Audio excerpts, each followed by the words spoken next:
Hi, chat. Hello? How are we? Hello. Hello? I'm looking for my son. Hello? I have to do a It's squiggle me. test. My line is squiggling. Nice. Squiggly, squiggly, squiggly. Squiggly, squiggly. Dude, my Uh, eyes are so dry. What is happening? Likewise. This has been like a chronic thing over the past few days. It's just like brutal. Okay, and I right might have to go put my here. glasses on. Ugh. And I'm gonna put this in. I already have the link pretty much ready.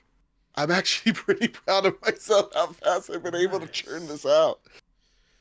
What are we thinking for guess the game purposes? Oh, right. I'm sorry. So, hello, everybody. Welcome to the Trophy Room Pro show, or sorry, pre-show. This is where my brain is now.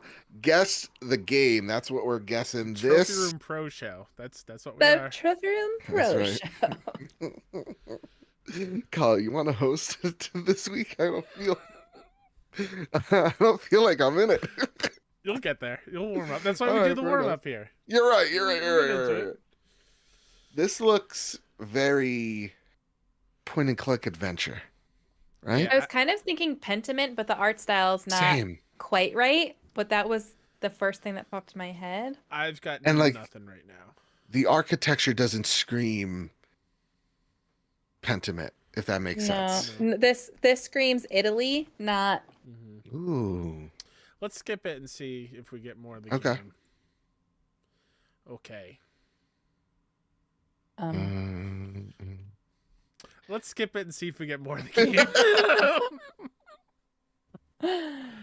DS. Oh boy. Only on DS? This is not my strong suit. This is like Never played anything on the DS It's not before. a brain age, is it? Yeah. Oh, okay. That's there funny you, you go. were saying that because I was actually thinking that. Let's Yeah. just put I brain was- age and see if it's in I there. was gonna do something with the mind. Sure. I got nothing. No, it's not. What in the hell? Oh my god. Oh my god. Not Ace Attorney. What's the other one? Professor Layton? Thank you. Yep. Wow, I don't even know how I got that, to be honest. I don't even know. Let's say the unwound future because I see a clock back there. All right. Hey! Hey! Nice job, look at that. everybody. Nice I've job. never even heard of those. I've always seen the cover of the boxes. Oh my god. We're going to do What's one that? of these, and I just saw something that Okay. might be... We might have to play today. Fair enough. It's video game related still. Okay.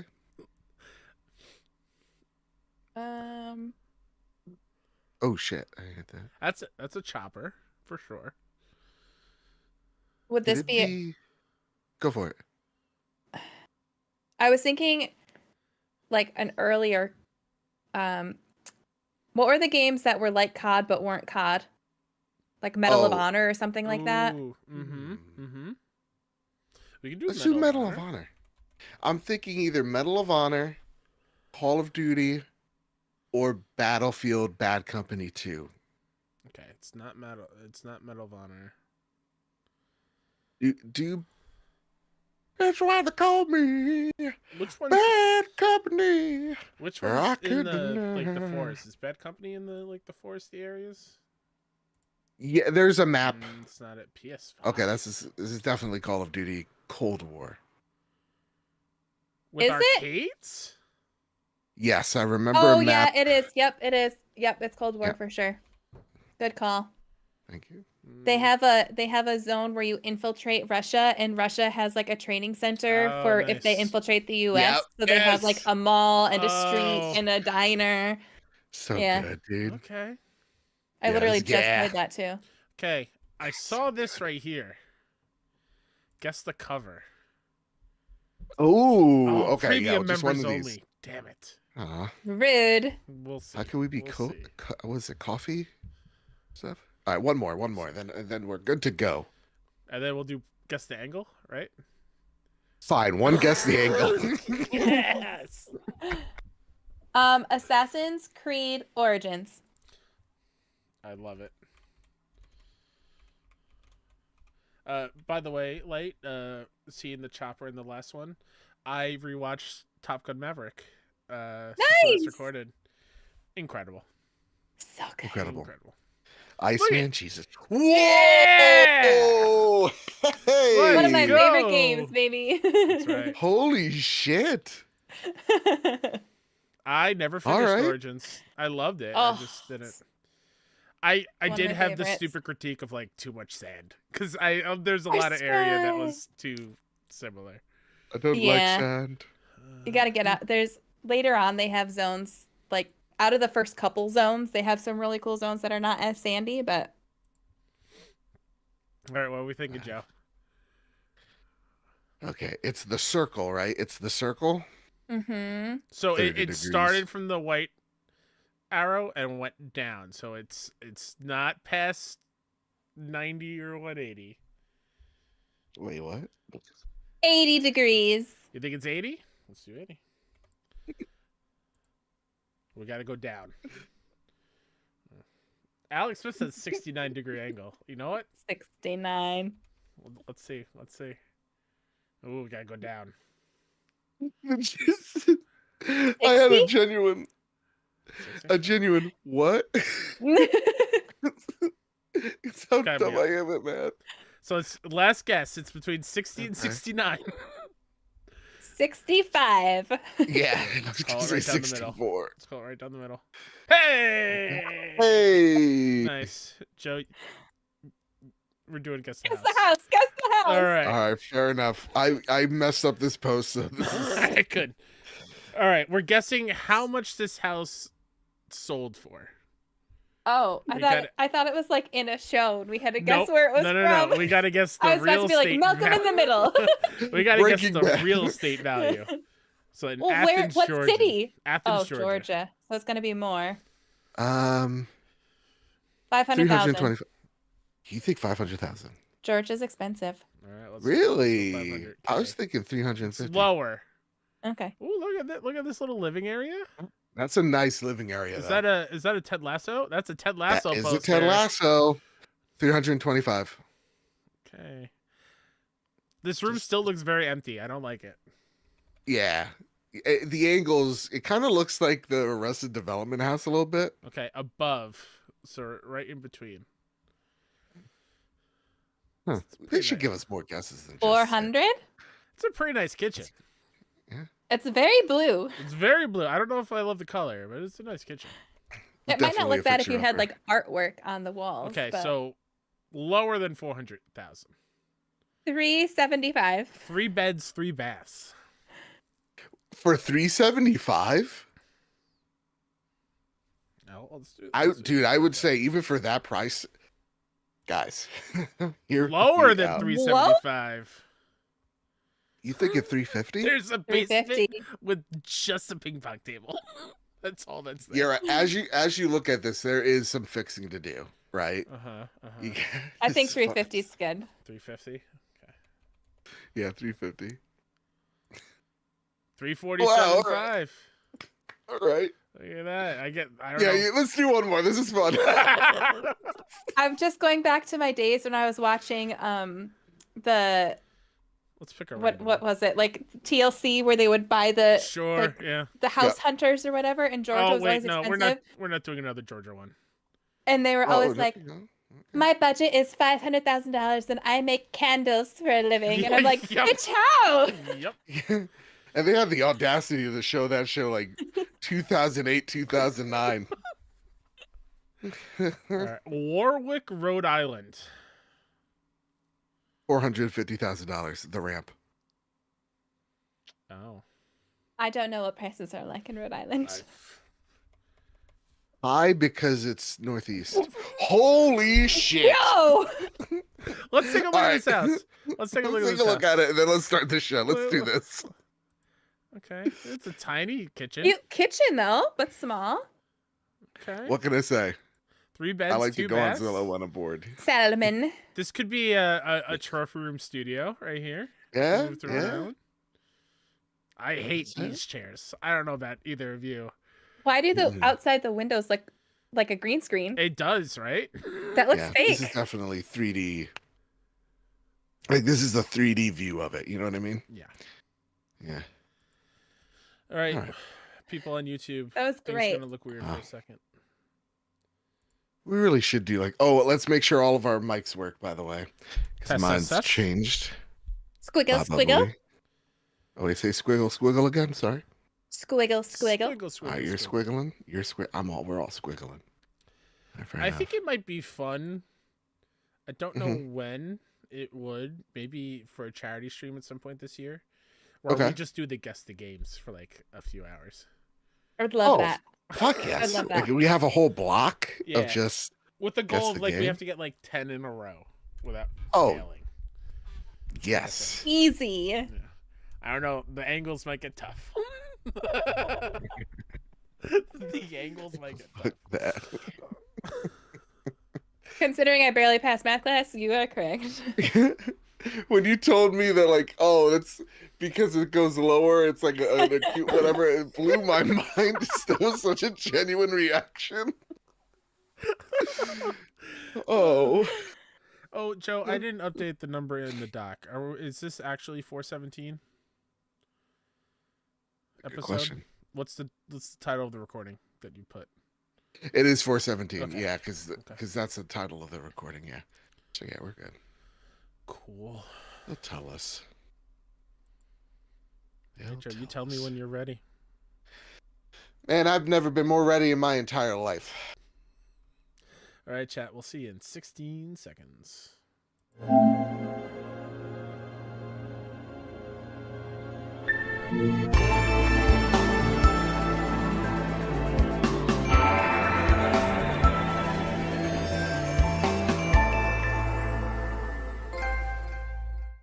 Oh, wait, no longer greatness has arrived. Welcome to episode 417 of The Trophy Room, a PlayStation podcast made by the players for the players. I'm your host, Joseph, aka Mr. Badbit, and it is here where we talk about the latest, the greatest in all things PlayStation each and every week. Speaking of, this week, we're talking about WB Games not knowing what the they are doing. God of War Remastered's date window may have been leaked. Tony Hawk Pro Skater 3 and 4 remake all but confirmed, and so much more as we do it live each and every Wednesday night over on youtube.com/PS Trophy Room at 8 p.m. Eastern Standard and on podcast feeds the very next day. Alongside me, one of the greatest co-hosts, whoever is, whoever will be, Mr. Kyle Stevenson. How are you, sir? I am, as the French call it, lay exhausted. Yes, hey. I'm so tired. This is now my, I don't know, fourth Next Fest in the industry that I've been working for. Nice. Steam. If anyone doesn't know, Steam PC players, they do Steam Next Fest, where a bunch of demos go live for people to check out really cool indie games. Or in this February edition's case, there are so many not safe for work porn games Whoa. that are in this, to the point where I am trying to scroll through and find all the games that I am repping in the trending upcoming and the popular upcoming. And as I'm scrolling through, I'm just seeing anime boobs. I'm seeing sexual acts on cartoon Really? characters. Just free. It's Mickey Mouse, for Christ's sakes. It's not that these games exist, because as long as the internet is around, these games will be a thing. Right. It's the fact that so many people are playing them that it's in the popular charts, like really high up there. Like I don't understand it. And like, how does it make how does How it does that make you feel? I hate it. I'm repping really good games, and these games are getting played by millions of people, it feels like. But hear me out. That you don't have to be the PR person that has to write that post. Thank You know? Christ. If I were to have to write a press release for one of those games, I might quit. I don't know. Something's getting steamy, you know. You have to write one of those And, like, like, having- catchy one-liners. And like having to ask for like visual assets for the press release, I don't want that. I don't want that. Yep. I mean, I remember when I was in it, and Hey, they're like, and like, Uncle Kai, what are you working on today? Oh, don't look at my screen. Don't. someone walks in, and he's like, "It's for work." I can explain. Trying to, I swear I'm getting paid to do this. Wait, that sounds wrong. It's part of my day job. I swear. Wait, are you a plumber? Anyway, and of course, our third and everyone's favorite host, Miss Lightweight herself, Tegan. How are you doing, T? I am also les exhausted Yeah. and also a little scared because a little tangent right before I got on, I was watching a video about a woman who fell in love with ChatGPT, like genuine love, and was having sexual relations with her ChatGPT account. What's everybody This searching? is a real story that really happened, and I was like, "This is scary. What are we coming to?" Literally, but do we know the story of this woman? Yeah, apparently she's married, and Oh, okay. it's an affair. was having an affair with ChatGPT. I have no idea. It's one of the top searches on Google right now. Mr. Light 28-year-old comes in the woman room. with a busy Oh, God. social life is now in love with ChatGPT. Okay. And she came out and just was just talking about it on a podcast. Like if that were me, if I fell in love with ChatGPT, you would not catch me telling people that. Yeah. I will give you my love of robots, okay? I will tell you my love of robots, but even I draw the line at ChatGPT. Here's where we are in the world, Light and Joe, and everyone listening and watching.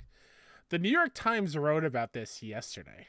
Okay. Oh God. The headline of this article is she fell in love with ChatGPT, like actual love, period, with sex, period. That's an actual New York Times headline that was written in a very reputable newspaper and like outlet for news. That is the greatest happening to headline I've ever us? seen. What is happening to us? We need to put that. That needs to be our title for this week's show. Oh my god. I don't care about the plagiarism. That was perfect. Here I am. I'm like, like God forbid one day you walk in, Mr. Light's in bed with Alexa. That's what I was thinking. Babe, I can explain. There was a sale. It's like somebody watched the movie Her. I don't know if either of you have seen that or heard of it, but No, I actually haven't. took it seriously. Oh my god. Yeah. I believe it's But- Joaquin Phoenix falling in love with his phone, like the AI Oh. program on his phone. In his defense, and probably in this woman's defense, who knows? The voice is Scarlett Johansson. Sure, but it's a phone. The voice of Scarlett's talking to us. All right, fair enough. No. Listen, we usually don't judge around here, Joe. I'm Yeah. judging a little. We judging, Joe. We're judging. That's fair. That's why I'm kicked out of anything Garmin related. Joe's on the Garmin website, like, oh, what voice pack can I download today? You loved it when TomTom had the different voices you could download. TomTom just gets me, okay? TomTom is my rock. Exactly. It's like that guy that fell in love with his car, Yeah. and they did like a 10 years later, and apparently the car died, and he has like a memorial for it. Yeah. Wasn't there a whole TLC show about like I'm in love with weird things? Wasn't some guy Yep. in love with soup? I feel like I remember some guy being in love with soup. How does that work? Joe, I don't know. I have questions that I don't want answers to, but also kind of curious. Exactly. How does that work? You know, it's just so I'm in love boiling. with Little Debbie Swiss cake rolls. I mean, who isn't? Devil dogs, hear me out.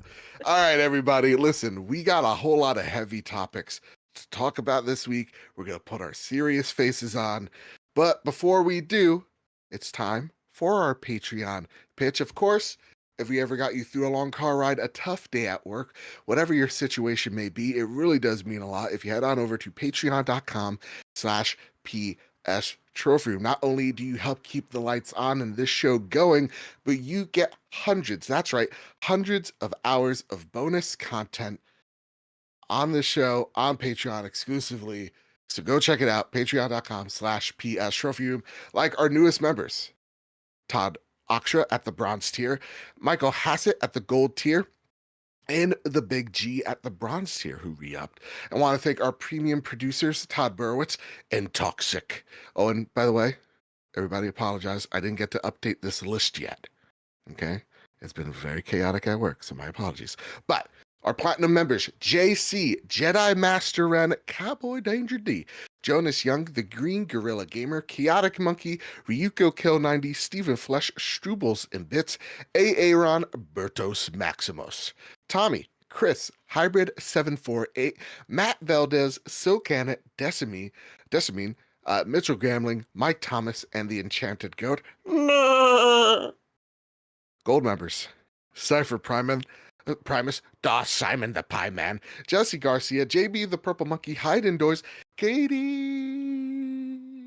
Kevin Mitchell, Kevin Diaz, Marcus O'Neill, The Red Arrow, Aegis Hermit, Androsaur, Astronaut Jr., not to be mistaken with Astronaut Senior, The Winter Gamer, who won us a few rounds at Marvel Rivals. Shout out to The Winter Gamer. Stingray X, Robbie Bobby Miller himself, Brenton Zachary, Final Fan XZ, Hambone, JD Dillinger, Stone Cold, E.T., Tino Six Speed, N. Johnson, Sean McKenzie, Rick Arrington, Solo, Matthew King, Duh Overlord. Dewane Raksha, Drellish, Rick Davis, Steph Midler, Samuel Nessling, Maximum Carnage, Jazz and Bren, and the Lord Commander Suddy. Thank you all so much for keeping this show's going. And yeah, we couldn't do it without y'all. So thank you all to our patrons. Shout out to our YouTube members, Nisa Hauer, Shrivels and Bits, and Tommy. Ooh. Now, with all that said, with all that out of the way, it's time to square up the news. Let me close out of the 5 seasons of My Strange Addiction to try to find this soup lover. And we'll get into the news. It's cheddar and broccoli, and it's not that weird. It's not on there. Maybe I just made that up. But I very distinctly remember some guy kissing a Tupperware full of soup on my TV. I don't know if that's a good or bad thing, everybody. I don't know. Feel free to judge me in the comments. That's fine. Anthony Nash over at PS Lifestyle writes, original God of War remasters release date window possibly leaked. Rumors of God of War remasters have been circulating for some time, together pointing to the potential release of the rumored remasters. The latest update comes from a post on Blue Sky by Jeff Grubb, commenting on a piece of art that will be shown off during a God of War's 20th anniversary art show next month. Grubb commented that he believed the rumors of a remaster were premature, but noted that if it could happen closer to the anniversary in March. In 2023, YouTuber Gamebreaker God held a question and answer session with 2 Santa Monica studio developers during a stream. When a follower asked the YouTuber why he didn't quiz the developers around the rumored remake, Gamebreaker God said that Santa Monica Studio didn't approve those questions. Current Kratos voice actor Chris Judge also revealed in 2023 that he was contacted to match the voice of former Kratos voice actor Terrence Carson, which he refused to do. Judge later issued a clarification that the request didn't come from Santa Monica Studio after rumors of the remake began to circulate. Yeah, I mean, we've been hearing this for a while now, and I think that's why, earlier this month when people are like, oh, state of play, we're going to see the God of War remaster trilogy here. It's kind of like taking a life of its own. It's akin to like every state of play we're going to see a Bloodborne thing at this point. That said, Kyle, I bring this over to you. First off, does this excite you? And why not, if this turns out to be true in the middle of March, why not show it at the state of play? I don't think I can answer any questions about why it wasn't shown at the state of play, because I don't think Sony understands what to show during the state of play or not. Because didn't the new Astro levels come out the day after the state of play? Like I don't know. I don't know what's going through their heads. What do I make of this? Like, obviously I want it. I want to replay those games again. I don't want to go and buy the older PlayStations just because of money wise and space, whatever, for more consoles. So I hope that they're easier to be played. And I think it would be great, especially with how popular God of War is now with the remakes and with the remake and It's not technically a remake. 2018's God of War and Ragnarok. I think it just makes a ton of sense. But to like this here, I don't know if there's enough to go off of like if it's real. Yeah. I think the Santa Monica studio devs that were on that stream didn't approve those questions just because they didn't want to distract from the other conversation. So that's why they didn't approve it. So I don't think that's any like of ooh, there's something there kind of thing. I just think they didn't want to focus on something that they had no info to talk about.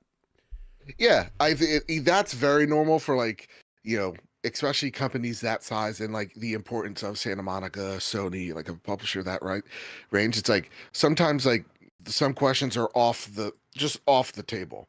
Like anytime, like for example, you see Phil Spencer on a podcast, there's been rare times where he's like, ask me anything, but half the time they're like, here are the questions we want to ask you, and you kind of ping pong back and forth, like, we don't want to answer that one, this one's too soon, this no. And so it's like, it has really nothing to do with, you're right, the Santa Monica like is maybe working on something. It's actually pretty much them saying, yeah, we don't want to detract. That said, though, Light, I throw this over to you. As someone who got to play God of War and experience it same way I did, first time being in 2018, how does this excite you? The possibilities of and how do you think like like the over under on if this is actually going to happen? This is very exciting to me. I have wanted the remasters since we first started hearing rumblings of them potentially happening because I didn't play the originals and I want to. I tried because you can only stream it through PlayStation Plus or whatever it is, and it wasn't working for me. Also, it felt its age. It felt very old. I got to one part where I like had to push a box with arrows being shot at me, and I was like, I can't do this. I'm not feeling this. I can't do it. I know they're amazing games, but they just need a fresh coat of paint so that we can still use them. And they don't need one. I would prefer a fresh coat of paint. Before people come at me in the comments, they are perfectly fine to be played right now. I would just prefer you have the ability to remaster them. Just remaster them, please. Make it easier for people to access it. I would say like that. I'm on your side. I think they do deserve and they do need a remake or something. Just I'm a massive fan of them back in the day. Played them a ton. I feel like they definitely need to update it. I'm not saying change anything, but like Kratos is so different from now than he was back then. And so like I don't know if it's properly understood of how much character growth he has gone through, but I think it's super important to see the full picture instead of just kind of like getting bits and pieces of it in the newer ones. Even though there's a lot in there that I don't think age very well, so I'd be interested in how like we don't need a sex mini game for sure. Okay, keep that to yourself, buddy. Clearly, everybody in the Steam Next Fest disagrees with you. Egg on my face. Yeah. But yeah, I definitely think it's time because those are two of the best PlayStation 2 era games ever. So. And if I'm honest, like look at the Gears of War, the Metal Gear like collection volume 1. Yeah, Like you could totally do that with God of War. Like just like include, hey, here's the God of War 1 and 2, and then here's some of the PSP games. Like that's like I think that's a really good way of like not just making money on like the IP that is very profitable to you and all that jazz, but like to also in a weird sense of preserve what is some of your proudest, like the monument of PlayStation is Kratos to me. It's like that just makes sense. So like I want these remaster rumors to be true. I think they're true.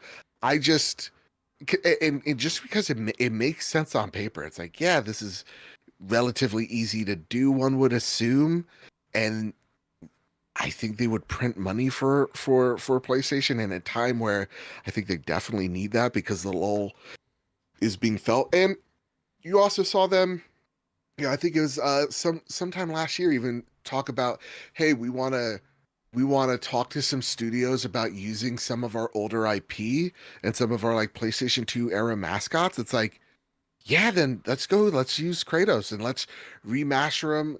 I think like you're totally right. Like some of the controls and some things have aged. Though I think the games have aged really well. I think there are some portions. I know the arrow part you're talking about. It's like, all right, man. It's like, yeah, some of them could have that hit of polish and then some.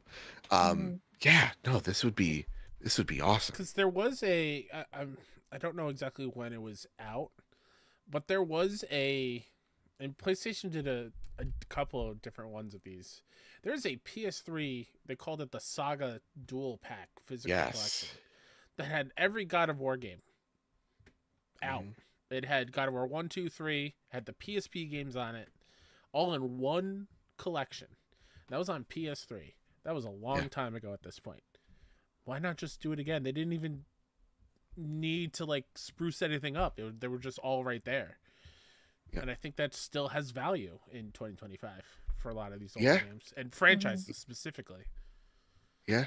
And I think like to me, like this collection makes sense, not just on PlayStation, but like it makes sense to bring it over to PC as well. Like give Nixis more stuff to do. They're running out of stuff if they're, remastering Days Gone. So it's like, yeah, there's something to be said of like bringing these games back, especially to folks like myself who really got invested into PlayStation either midway through, like with Uncharted 2 for me, or like people that like jumped on it late or never got to experience it because the PS4 really took off. Like I think that, yeah, that's just it's good to see. I love to see it.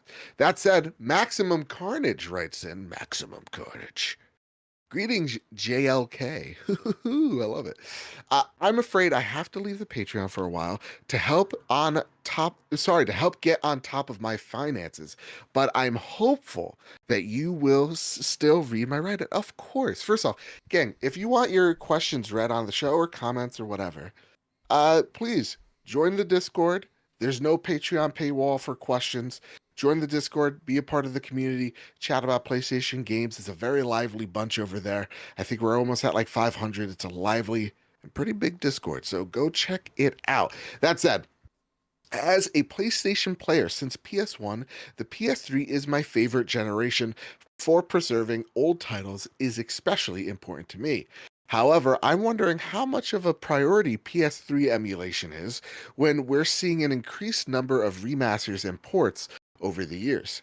Ninja Gaiden collection, Lollipop Chainsaw, Nathan Drake collection. Don't get me wrong, emulation would be ideal, but if the trend continues, the race to figure out emulation would become redundant by the time it's figured out.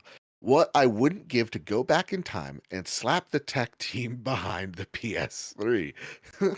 That being said, some of the games I love to see brought forward would be Enchanted Arms, the Resistance Trilogy, Ridge Racer 7, my favorite, my very first and favorite PS3 title. Cheers from your boy, Max, host of the cast, shameless plug. You thought you could come in here and say, hey, I'm going to go shameless plug? You kidding me? Maximum Carnage? You come into my house? You try to say that you're the host of the MoogleCast? How dare you, sir? That said, M9 Prime writes, I've never had a PS3 until this very late in the PS3 until very late in its life cycle, so I missed a lot of PS3 exclusives. His choices would be Infamous franchise, Resistance franchise, Motorstorm. I played it on PlayStation Now and it was great. I bet it would be even better without the input lag and 60 FPS. Pain, which is what I feel every time I wake up. It was on a PlayStation Plus free game, fun game for a party. And then the Killzone franchise, Stingray X says, PS3 remaster, bring back Pain.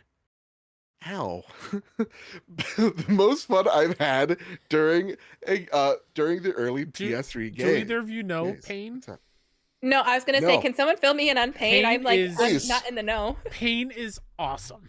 So the whole object of Pain is you have like a It's like a city street, like an alleyway. There's different levels from what I recall, and the whole goal is to take a little guy, Oh. put him in a Just a slingshot, little guy. and you just let the slingshot go, and whatever he runs into, you get points for. It's like get a high score. So it's like get him through the billboard is like bonus points. If you knock down all the bowling pins or something hidden on top of a building, you get a certain amount of points. Like it was all about chasing the high score of just flinging a guy off the top roof of something into a bunch, like a construction site, and just seeing how much chaos you can Now, question, Kyle Stevenson. Yeah. Was this pre-Angry Birds or during the hype of that's Angry a Birds? great That's what I was Because I'm gonna say. looking It at sounds the like a mobile game. Yeah, like even looking at the cover, uh-huh. it's I think it screams before Angry Pain was Birds. at Pain released on November 29th, 2007 Okay, when did the Angry Birds come out? by Deck 9 and San Diego Studio. by the way. Really? That's kind of crazy. Did not know Okay. Deck 9 was Life is Strange, right? Is that what I'm thinking? Deck 9? Yep, True Colors Yeah. is their True original. Colors. Um, Gosh. love that game. Angry Birds. Hold on. Let's take a look at this. The original Original Angry game Birds. 2009. Okay. Deck 9. Get your suing money out. You got a case. You got a case. And then Donuts 76. I don't know how to feel about this. Writes, "Good morrow, gentle folk. Just a quick one to answer the question, what PS3 game needs a remaster? And the answer is SSX Tricky. Even if it wasn't PS3, I would give Joe's right arm for anything SSX, but Tricky would be the dream. Why my arm?" Listen, Joe, I'm Donuts. just glad you read these because in the document, until you read it, I was reading that as sex tricky, and Oh. I was like, what are we doing right now? Why is this question in here? Why are we talking about this? Is this And then you about read soup? it, and my brain like fixed the S as you said it, and I was like, oh, but I kid you not, I was seeing sex tricky fully. We are 25 minutes into the podcast, and we've been talking about sex a lot this episode. That's right. I think you How have your does it title work? of the show. All right, fair enough. The gang takes a biology course. I blame my dry contacts, okay? They're blurry. Oh, It's hard to see. Sure. I was also laughing at Silkana in chat saying, so inflicting pain on a poor guy is okay, but loving soup is a no-no? You're right. Gosh darn. Let the man live. So, okay, gang, if there is a franchise, whether you never played it or you'd like to revisit it from the PlayStation 3 era, what would that game be? Kyle Stevenson, I'm pretty sure I know yours, but I want to hear you say it. I want you to guess what mine is. It's Resistance. Yeah, but I wasn't going to say it because everyone has already said it, obviously. Yeah. Actually, Nisa in chat brought up the one that I was going to bring up. Tell me. It's a game called Folklore. Okay. It was one of the first PS3 games I got because the cover looked awesome. Developed by Game Republic. I don't know if they're around still. But it's an action role-playing game where you collect little monsters to help you out. There was a dual protagonist story, which I thought was really neat. It uses Irish mythology and like Celtic that's cool. lore about it. Yeah, it looked really, really fun. It was very, very fun. I just never got super far into it, but I just loved the visuals of it so much. I would love for it to come back.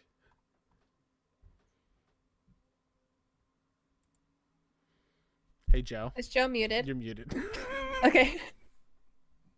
I'm like, is it me or is it Joe? Am I? Now can you you're guys hear good. me? No, You're good. Very strange. Okay. I was My like, light shit, wasn't my off. earbuds stopped working. I thought I said something wrong. No, sorry, I was just flirting with my Google Doc or whatever it's called.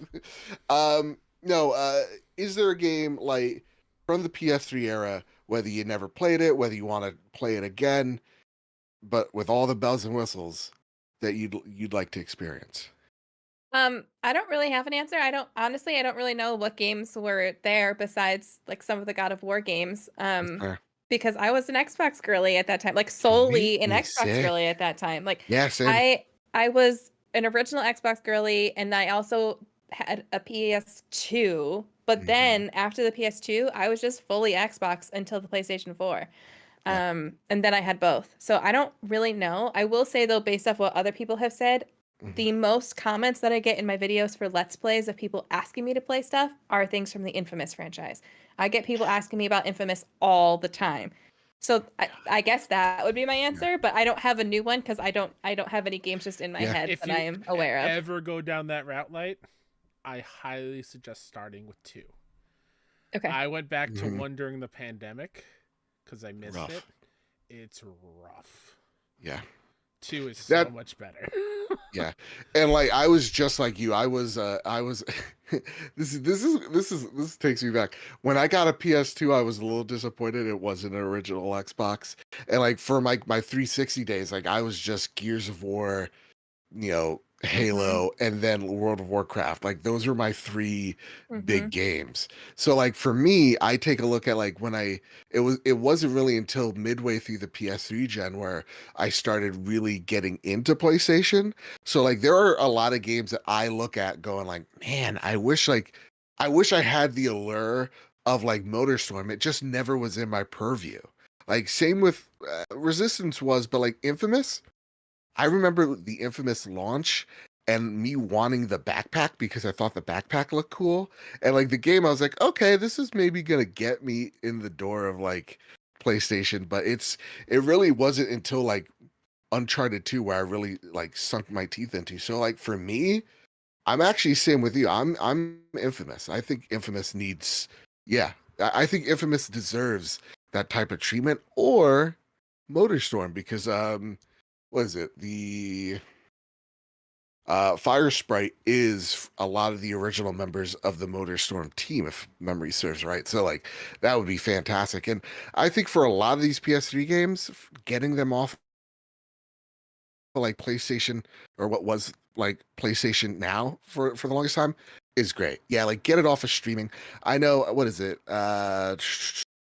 Maximum writes in like, hey, we still haven't figured out PS3 emulation. From what I remember, there was a team that actually cracked the code or was getting close to playing PS3 games, emulating them without, the weird cloud stuff. So anyway, that said, I had Still a to fun quickly turn combo. my camera off so I can go get him. But I What's that? have a Cole from the collector's Hey! edition, Infamous 2. Cole McGrath. Just to show off, like Joe, yeah, you were 100% right. That backpack is cool as hell. Yeah. That's cool. Yeah. Look at that little. I actually Now- never owned this, and somebody in the KF community was like, "Hey, I'm cleaning out. Do you want it?" I was like, "Yes, please." So it was That's super, awesome. super nice. You got the Are the backpack? Infamous games the ones that feel like the Arkham games with the combat, or is that a different game? There's a franchise That's of a games good that one. people are like, I don't know if you're a superhero or something, but like it Mhm. feels like the Arkham combat, but it's not Batman. Might be Prototype. Yes. Mhm. Infamous is more kind of like, I guess it does a little bit, but Prototype's think it very was much that. more like kind of up in your face kind Right. of combat. Because Infamous, for memory serves, it not so much like because there's a lot of range combat from what I'm remembering. And I'm Infamous thinking is a more lot about of Second Son. traversal, I feel like. Yes. Moving Okay. around Yeah. the city and stuff. Yeah. And that said, Second Son, great game. First Light, even better. But yeah, for me, like Infamous 2, I remember trying to get into it in the COVID era and me not being able to just because of the weird input lag. I just didn't like it. That said, let's talk about probably superhero games we'll never get to play. Kyle Stevenson, let's take away this next one. This is the doozy. This is the topic of the show. I hate We're this all upset. story so much. This comes from Bloomberg. Jason Schreier wrote it. Warner Brothers shuts down 3 game studios and cancels the Wonder Woman title. Warner Brothers Discovery Inc. is closing 3 video game studios and halting work on a highly anticipated Wonder Woman title in a bid to boost the profitability of its interactive entertainment business. Monolith Productions, Player First Games, and Warner Brothers Games San Diego are being shuttered, according to a memo to staff viewed by Bloomberg News.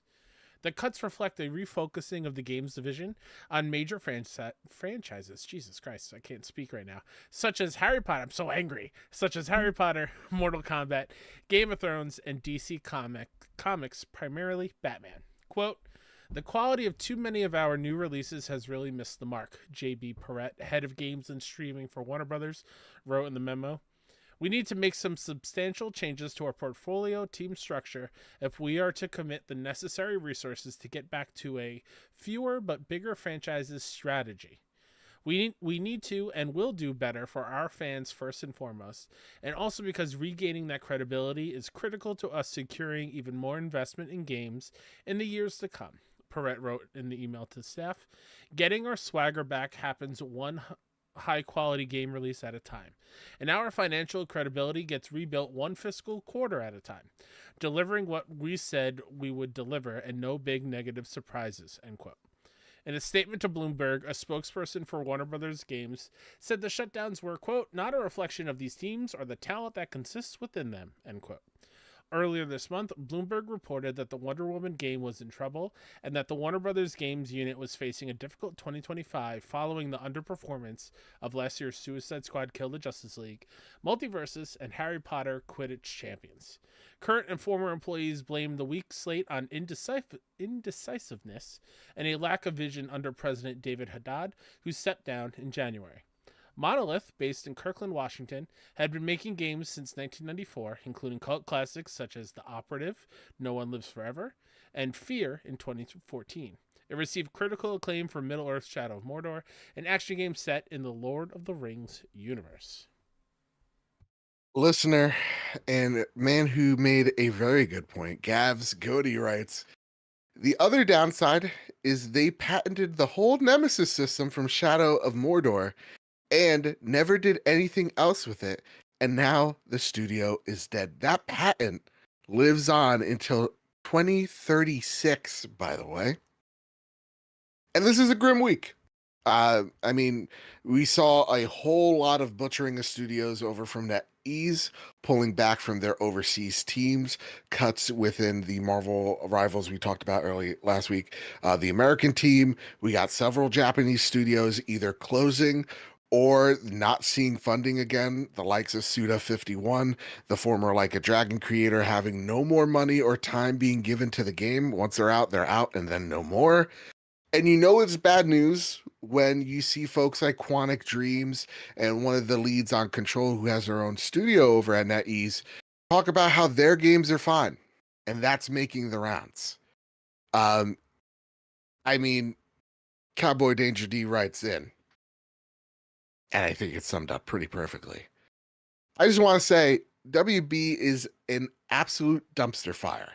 How do you fumble so badly with so many great IPs under your belt is beyond me. Monolith Studios did not deserve this at all." Kyle Stevenson, I throw this football over to you, sir. Your thoughts with all this news?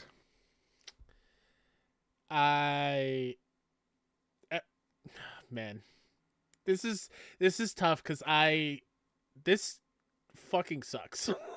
Yeah. I to put it bluntly, I hate everything about it. Me reading that quote from him, all I heard in my head as I was reading was just fart noises, because like he's talking out of his ass. Like, Get our swagger back. who is setting Yikes. the performance numbers for these titles? I don't know, you and the rest of the board. So how Right. can you be upset if it underperformed if you were the ones putting out these big numbers? You are the ones meddling in wanting to put live service in Suicide Squad game. Like, I guarantee you, I don't want to say guarantee on the off chance that it comes out that they did. I highly doubt Rocksteady was like, hey, you know what? Let's put microtransactions and make it this a live service game.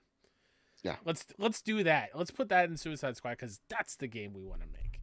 No, I feel like that was probably a top-down kind of thing of like, here's kind of what we do. And we saw it with PlayStation with Jim Ryan wanting to get more live service games under the thing. So it's a widespread industry thing. And just like, how do you treat a well, twofold. How do you buy a studio and then 8 months later close it with Player First Games, I think it was called? Yeah. That's baffling to me. And then two, how do you get rid of like a legendary studio in Monolith in my eyes, who haven't really been given, like we saw Wonder Woman how many years ago, you know, like Right. A long time long ago. time ago, and it also feels like the writing was on the wall with this because they patented the Nemesis system almost to the point of like, we're gonna patent it and we're gonna keep it, so when we do lay you all off, you won't be able to use it, kind of thing. So like I just all of this sucks. Every layoff sucks, but like this specifically because there's so many Warner Brothers games that I love so very much. I love Rocksteady. In my eyes, they are up there in Naughty Dog and Sony Santa Monica level for me. And Suicide Squad was not my game, but it's a well-made game. It's just not the type of game I want from their studio, and I wish that they got a little bit more of their identity back, but that comes from the top down, I guess. Like it all sucks. I'm just like, why? Again, I'm with you. I'm assuming it was the top down telling them decisions that they needed to make with their game. I don't know that to be true, but that's my assumption based off of what, context clues would seem to lead. Mhm. Why are you messing with something that's not broken? If it's not broken, don't fix it, right? They had masterpieces with the Arkham games. They had exactly what people wanted with the Batman games. People were begging and clamoring for more of that. They could have still done the Suicide Squad, but had it been more of that, and people would have devoured it. But they had to go and get fancy and get tricky and try to get more money and try to do this, and it blew up in their faces. And this quote, it just pisses me off too, because I know that this is more Jason Schreier, but they're like, oh, we want to focus on our bigger franchises like DC and Harry Potter and Game of Thrones. But then, okay, you release DC, Suicide Justice League, it bombs in your eyes. You do Harry Potter Quidditch Champions, bombs in your eyes. So like, you're doing that already. So what do you mean you want to focus on those? Because you're already focusing on those and it's not working for you. Let them do what they want to do and get your muddy paws off of it. Yeah, it's like to me it's like this balance of like, you know, I think with good art in terms of like TV, movies, games, there has to be this balance of like, hey, the money guy and the art guy are always supposed to be fighting. And they're not always supposed to be, or sorry, they're always never happy with each other. But there's like this kind of symbiotic relationship, this yin and yang that at the end of the day comes out a good product, hopefully, right? And here it's like, we see it a lot with like some games that are they just take forever, and then when they're out they're like, oh well, this kind of missed the mark.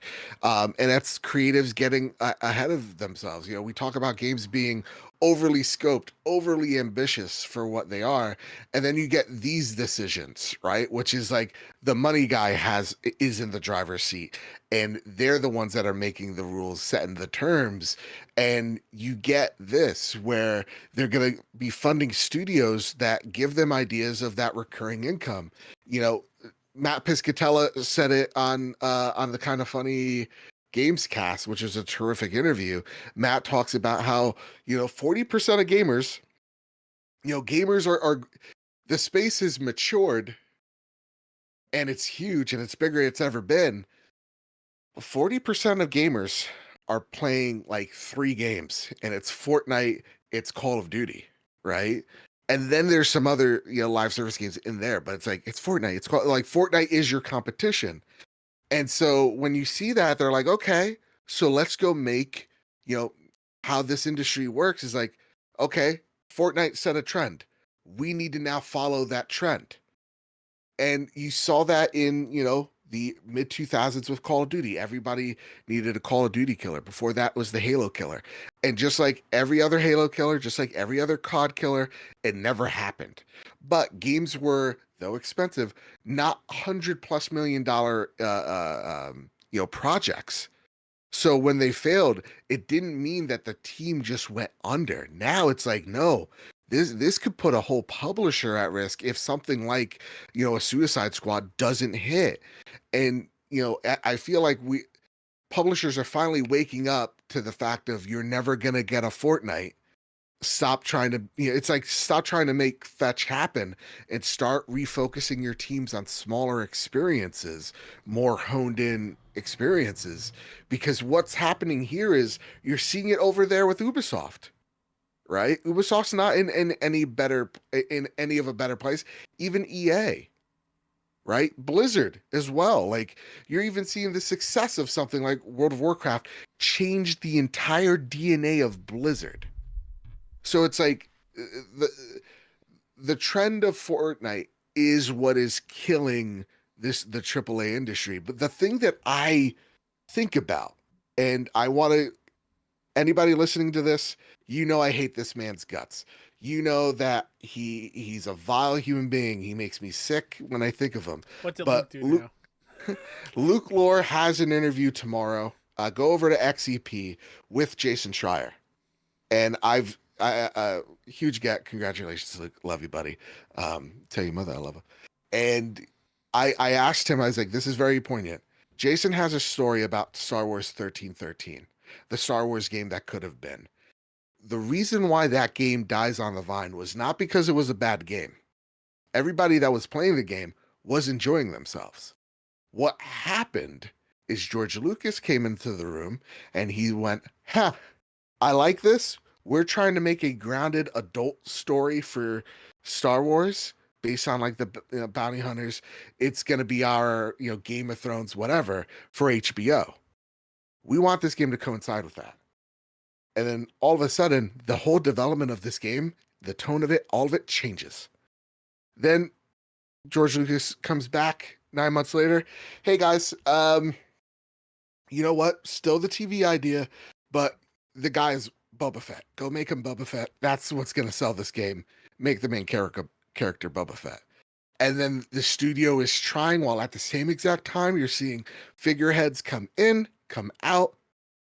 Management shifts, management changes, expectations changes, views towards the game changes. And what ultimately happens is that this game dies on the vine because it becomes a, sunken cost situation.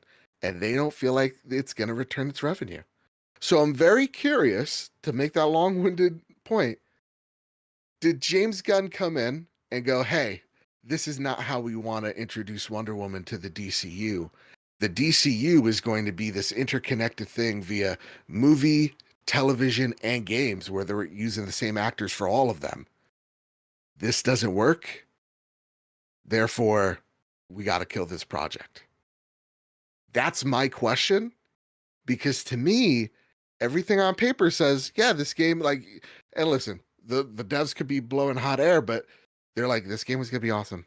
We really liked it. We were passionate about it. We're bewildered at this loss.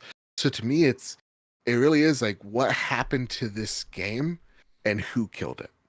I hate that idea, by the way, Joe. Yeah. Just really quickly. Yeah. I know. Yeah.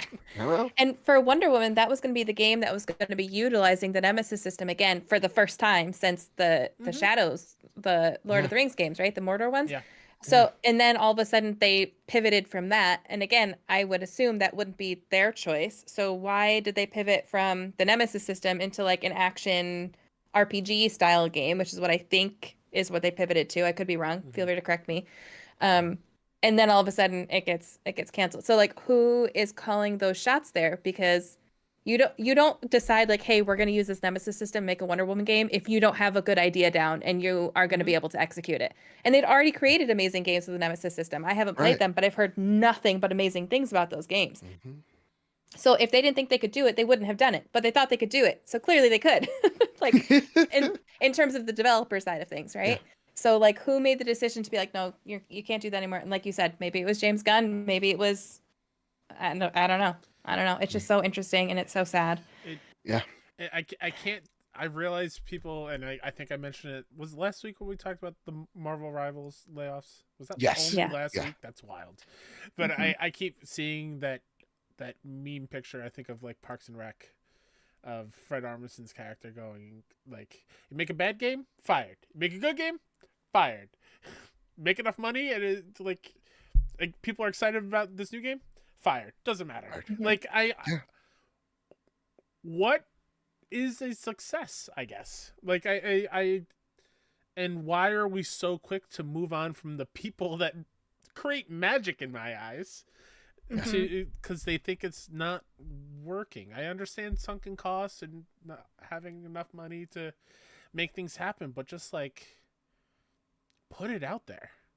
Well, and then when is the industry going to be in big trouble because you're not going to get new people in it? Because who in their right mind is going to look at all of these layoffs over the past, like, since COVID and be like, yeah, that's a field I want to go into. That's like, you're still going to get people because you're still going to have people that are super passionate that want to do it. But for the most part, people are going to look at that and be like, I can't risk it. Yeah. I just saw, I don't want to name names, obviously, but there's a mutual I have on social media who worked for one studio and then got laid off, and then after searching and searching and searching, finally got hired at a different studio, got laid off again now, and is like, I'm searching again. Like, who is gonna sign up for that? Who's gonna be willing to work for that? Because like, that's scary. That's your livelihood. That's your life. And like you said, it doesn't matter if you have a successful game and you're making money, you can still get laid off.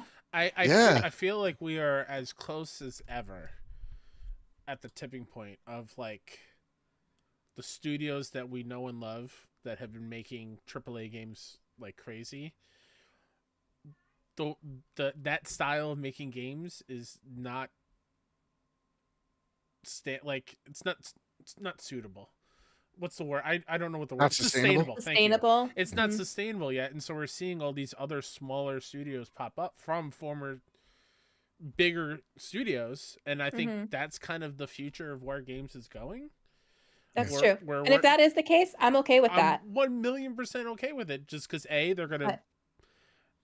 they understand the feeling of having somebody overhead, like kind of looking and telling them that to make something different than what their vision is. So like if they're in control, they're going to kind of stick with their vision and make what they want to make, which I think just makes everything a healthier, more exciting space. Yeah. So I'm hoping that continues that way. It's the idea, and it's an uncomfortable one because like us humans, we don't like change. I would love to never, never change myself or evolve with the times, but like the fact of the matter is like, I think, it's something we touched on a few weeks ago when we were talking about layoff X, because they happen so frequently. I don't even know which one it is anymore. Where, it's the idea of like, guys, the thought leaders that are no longer, right? Like back in the day, this industry was so small that you could fit them in maybe a week and a half and give you all the announcements. They're on stage and we're rating each show. Games are now so huge, and there are so many studios, and there are so many games, and there's so many people making games. And the problem that we have is not enough of those people out there, or there's just simply not enough people or consumers out there to support all these games, right? And so you get something like, I don't know, you could get something like a Balatro made by a single dev, 3.5 million units in its first year. That's a huge success for them. And then you could get something that is literally what is it? Dragon Age Vanguard, which does the same amount in the shorter time, and it's viewed as a failure. Right? So like it comes down to and it sucks. It's like more of these things it's just more of these things. There's going to be more bleeding and more subtraction until the AAA side of things kind of starts fixing itself, where it's like, hey, listen, this game is not going to go and reach 9 million units sold. I think last week we were talking about, something like a Capcom Resident Evil 4 remake sells 9 million units, and it's the fastest selling game of the franchise. Capcom is happy with it. And then you get something like a Spider-Man 2, it sells 13 million units, and 9 million is breaking even for them. Like, it is, the spending is so out of control, and these projects are ballooning in size that someone needs to tell someone stop somewhere. Like, the spigot has to start closing somewhere, because what's happening is everybody's competing against Fortnite. Everyone's competing against Call of Duty, and nothing is ever good enough anymore. So it's And to yeah. add to that quickly, Joe, and it's not just like in the big AAA space either. Like, again, it's Next Fest week, and the game Mecha Break is been number one on every chart of Next Fest because they got that Tencent money, and they can promote it. They sponsored the ID at Xbox show on IGN this week, or at least a good portion of it, and like, they can afford to get all the big streamers to play it, and afford to get placement and do site takeovers, like for ads, whatever. They can do that, while other indie games that Next Fest is their like end all be all for a lot of them, because that is their one big shot at getting as many eyes on the game as possible, just continually get buried down because of all these other bigger indie games. And Mecha Break I wouldn't consider an indie game, but have tons of money to throw behind it, which sucks. Right. And that's the thing, it's the chaotic portion. And I think that's a great point you made, Kyle. The chaotic part of this market, again, it goes back into like, there's just so many competitors out there. But also, it's now no longer, back in the day, guys, you spend $60 on a game, in the 90s, $80, whatever. But there was like the standardized number that everybody hit. It was like $50, $60 was it. Now it's like, you don't even, the barrier to entry can be free, right? It could be a $5 game. Look at Vampire Survivors. It's like $2, you know? So the price of these games varies so much that it's kind of like we're hitting the saturation point. And then even then, like the AA studios or whatever have you, like Tencent's huge. And they get to spend that money, and then just, you're totally screwed as an indie developer trying to get somewhere on a Steam chart. It's difficult for you there too, because it seems like you're just spent out of the competition. So it's like, it's rough. But guess what? Good chance Mecha Break comes out and it's not fulfilling Tencent's expectations. I'll tell you right now, last time I checked today, the reviews of that demo are not great. So we'll see. It's just none of these companies are happy. And we have to, again, as a community, go, you know what? It goes back to like, PlayStation isn't going to save us. PlayStation's following the same templates. It's just following the same trend. Yeah. It is the folks out of Santa Monica. It's the folks out of Naughty Dog. It's the folks out of Bend. All those studios that are going to go, hey, gang, listen, this is not what we do. This is not who we are. It is the studios in the double in indie space that are going to show us how to break out of it. Because this trend can't last, because it's literally killing studios. And unfortunately, we're going to see more of that. But I would love in the near future, we get to sit down with Matt, because I know that interview talked about, hey, is the industry doomed? I would actually like to talk to Matt about the future of the industry. Where do we see things 5 to 10 years down the road? Because to me, the future is far more interesting of a look than what we are in right now. Maybe because I'm a little bit more optimistic than most, but like, to me, it's like, no doubt we're going to get through this. It's going to be painful, but we're going to find a way as a community to kind of get on out of here. Like, I can't wait to see a team of hardcore fans of like The Last of Us and like Naughty Dog's work create their own studio and use that inspiration to make something even more incredible. Like, we are going to get that, and in some ways we are getting it. It's just that it's going to become more commonplace, and on that part of the gaming industry, I'm super excited for.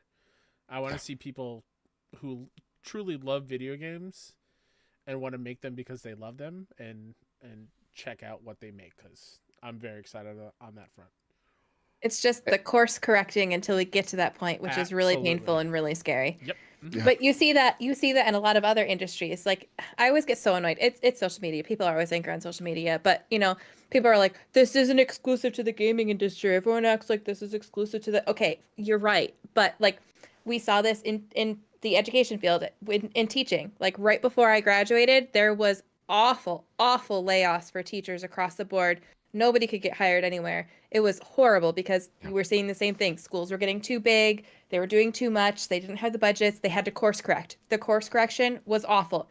We're still kind of course correcting, but it did on paper figure itself out. And then they were like, okay, now we're hiring teachers. Now we have a shortage. So it will course correct. It will figure itself out. It will balance. But this part right now is awful while they figure it out. It really is. And I get it. It's like part of it's like the hard math. It's like the math's not mathing, and it is growing pains. And I realize that it's also people's livelihoods and healthcare and all that stuff that makes it hurt. It's easy. You're right. It is.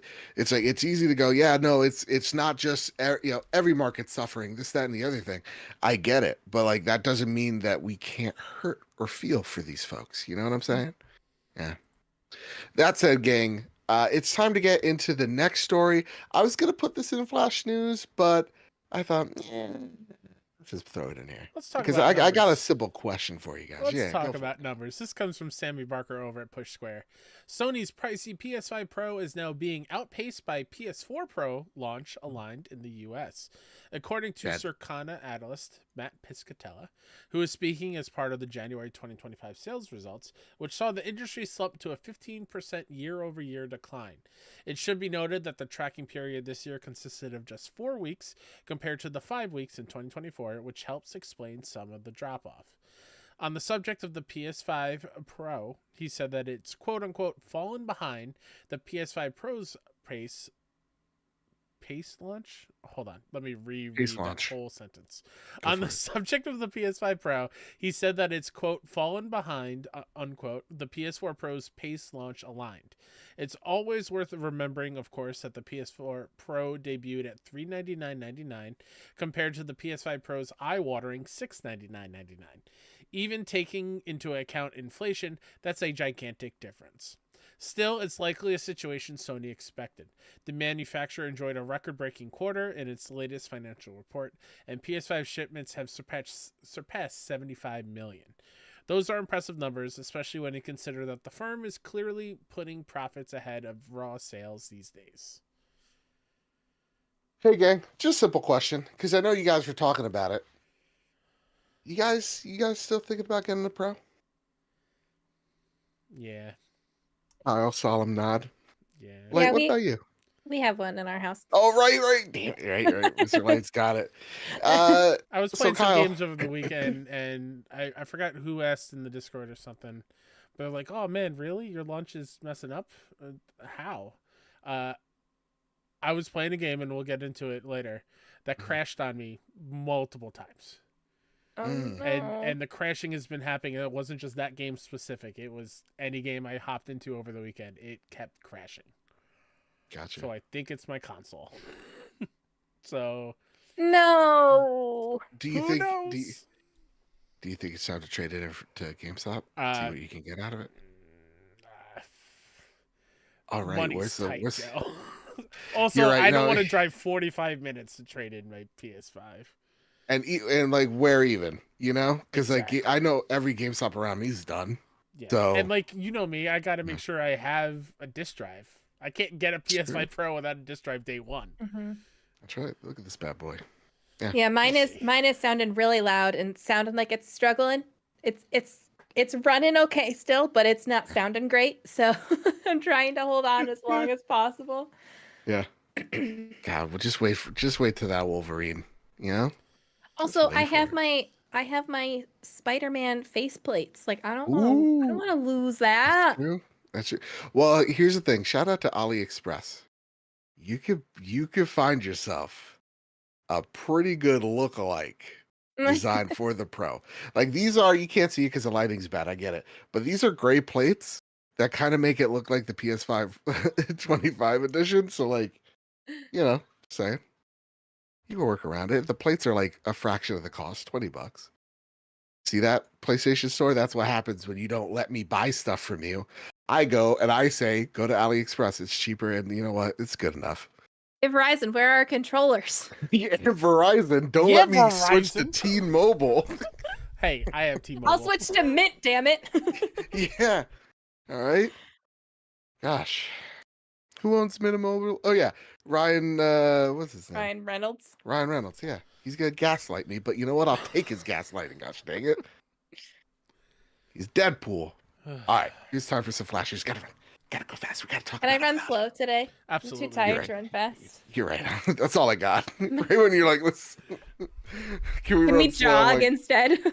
let's just fucking stop. Let's take a pit stop. Let's go sit somewhere. Find a bench. Let's be the Flash from Zootopia, the sloth. Let's go with that. Yeah. Perfect. That's my speed right now for yeah. sure. There you go. Annapurna Interactive has released a PlayStation 5 version of the acclaimed rhythm action game Sayonara Wild Hearts. The PlayStation 5 version is priced at $13, but players who own the PS4 title can upgrade to the new version for free as long as both platforms are linked to the same Sony account. The game is also available on PlayStation Plus Extra in the catalog for subscribers. The PS5 version offers 4K resolution, 120 FPS, haptic feedback through the DualSense controller. It also introduces a brand new unlockable mode called Remix Arcade, which is available exclusively for the PS5. I can't say this enough. Sayonara Wild Hearts is amazing.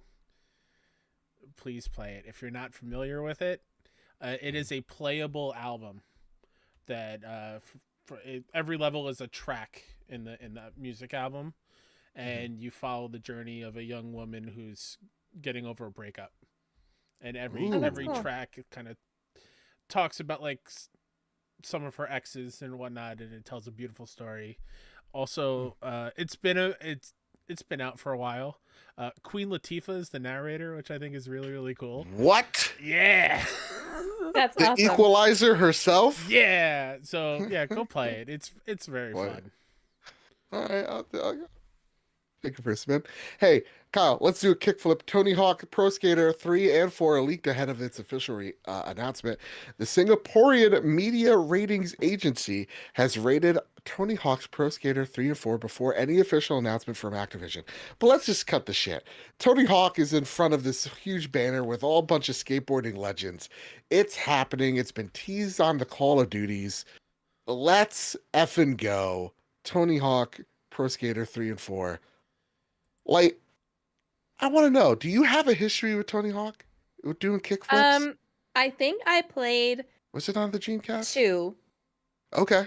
I want to say I played 2. Not like all the way through. I was trash. Sure. I would just like turn it on and I'd play. But I do remember like the I level could with grind the like a son of a bitch. Everything else, I was like, the wall level run. with like was there a helicopter behind a school or something?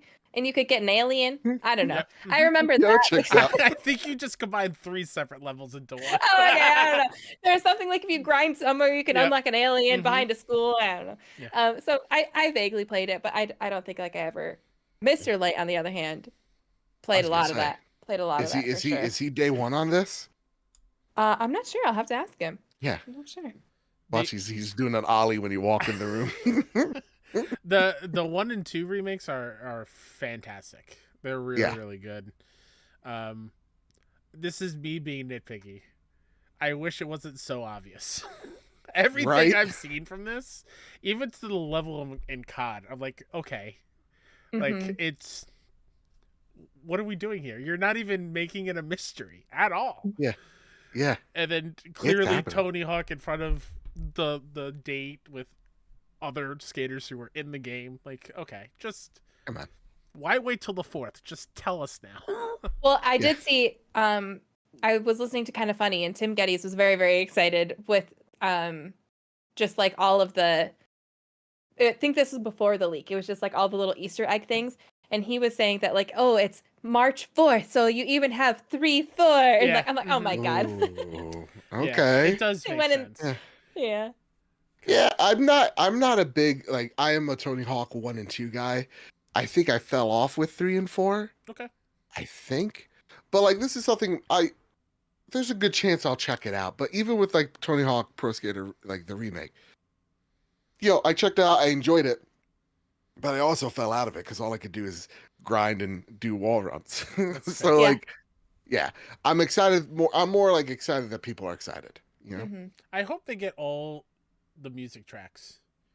Oh yeah. I know back. that's where it's tricky. That's where Yeah, the licensing is 'cause- hard. The Tony Hawk soundtracks are iconic. Mm-hmm. So I hope they're all in there. Hmm. All right, gang, here it is. Konami and Bloober Team are working on a new game following the success of Silent Hill 2. And it says it's a new game based on Konami IP. What are you thinking here, gang? Is this I an wonder. actual Silent Hill game? Or do you think they're like, hey, listen, let's give this Solid Snake another go too? No, Kyle Stevenson? Bloober is horror and horror. Like That's that's true. their jam. So if it's not like Silent Hill 3 or the OG Silent Hill, I'd be shocked. Mm. Because I'm trying to think if there are any other Konami horror games that might fit. Fair enough. But yeah, Like, what say you? it's no- Would you be excited if they went off and did another remake? Or do you think, listen, for what you've played of Silent Hill 2, you're like, you know what? Be the shepherd of this franchise. Go make the next entry for realsies. Yeah. I wouldn't mind if they kept remaking the Silent Hill games because, again, I never played them. I watched my dad play them, but I never played them myself, and I would like to play them, but I'm not going to play the originals. So I would not complain if they kept remaking. Fair enough. Fair And they enough. did a great job with Silent Hill too, so why not, you know? Yeah. God, that is terrifying. You as like a 6-year-old sitting in front of the TV watching like a headless dude, and your dad's like, yeah, she could be So, exposed to this. funny story. So my parents are divorced. It was my dad's and one of my dad's weekends, and This now makes more sense. he wanted to play the game. So he was like, okay, you got to go to bed. It was probably late enough for me to go to bed. It's not like he was making me go to bed at like 7 o'clock, but he was like, you have to go to bed. But that was weird. Normally he would let me stay up till whenever I wanted, and I would sit next to him and I'd watch him game all night. Like all night. I watched Yeah. him play Fear. I watched him so many games. But he was like, no, you can't watch this game. It's too scary. And I was like, what do you mean? And I, for my dad, was very well behaved because, Dad, if you're listening to this, I love you, but also he's scary. Okay. So I was very well behaved for my dad.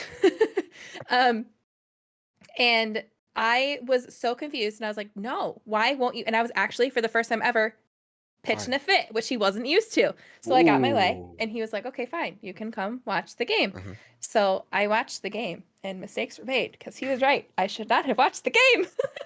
I was so scared. I had nightmares for days. I had to sleep with the light on. It was so bad. It was so Oh bad. my God. I remember watching Alien for the first time, something similar. I had to go into the basement. The basement like has like, like the radiator or whatever, water heater. And I was like, no way I'm going down there. The last thing I need is a face hugger, Mine is even more embarrassing, Joe, than what you can think of. My first horror movie I remember watching and being freaked out isn't even a horror movie. Okay. Independence Day freaked me out. I remember watching it at my aunt and uncle's house on Christmas Eve, I think, on the VHS. Yeah. That's one with aliens, though, right? Yes, it is. Yeah. Okay, so I can see why that would be scary to a kid. Specific scene of when the think I alien know. puts the guy in Yep. front of the glass and starts talking through him Yep. freaked me out to the point where I was so in the zone watching Same. that I think my dad yelled down, "All right, Kyle, it's time to go," and I freaked out and I like ran out of the house. Yes. And so he's like, kill me. And as it comes, like, oh shit. The best part about it is the next day for Christmas, my parents bought me that for Christmas as a present. The VHS. I'm like, cool. It's now one of my favorite movies, but Yeah. Honestly, as you say, I'm like, I'm itching to go back. I've never seen it. I'll have to watch it. Oh, The do movie it for that July scared me 4th. the most. Like, do it as July 4th. July Oh, 4th. that's a good idea. Yeah. I watched scary stuff since I was like way too young, and most of it didn't bother me. But for some reason, there was a movie called, oh, shoot, what was it called? I don't remember. But basically, it was the Tooth Fairy was evil, and if you saw the Tooth Fairy, she would hunt you and kill you if you were in the dark.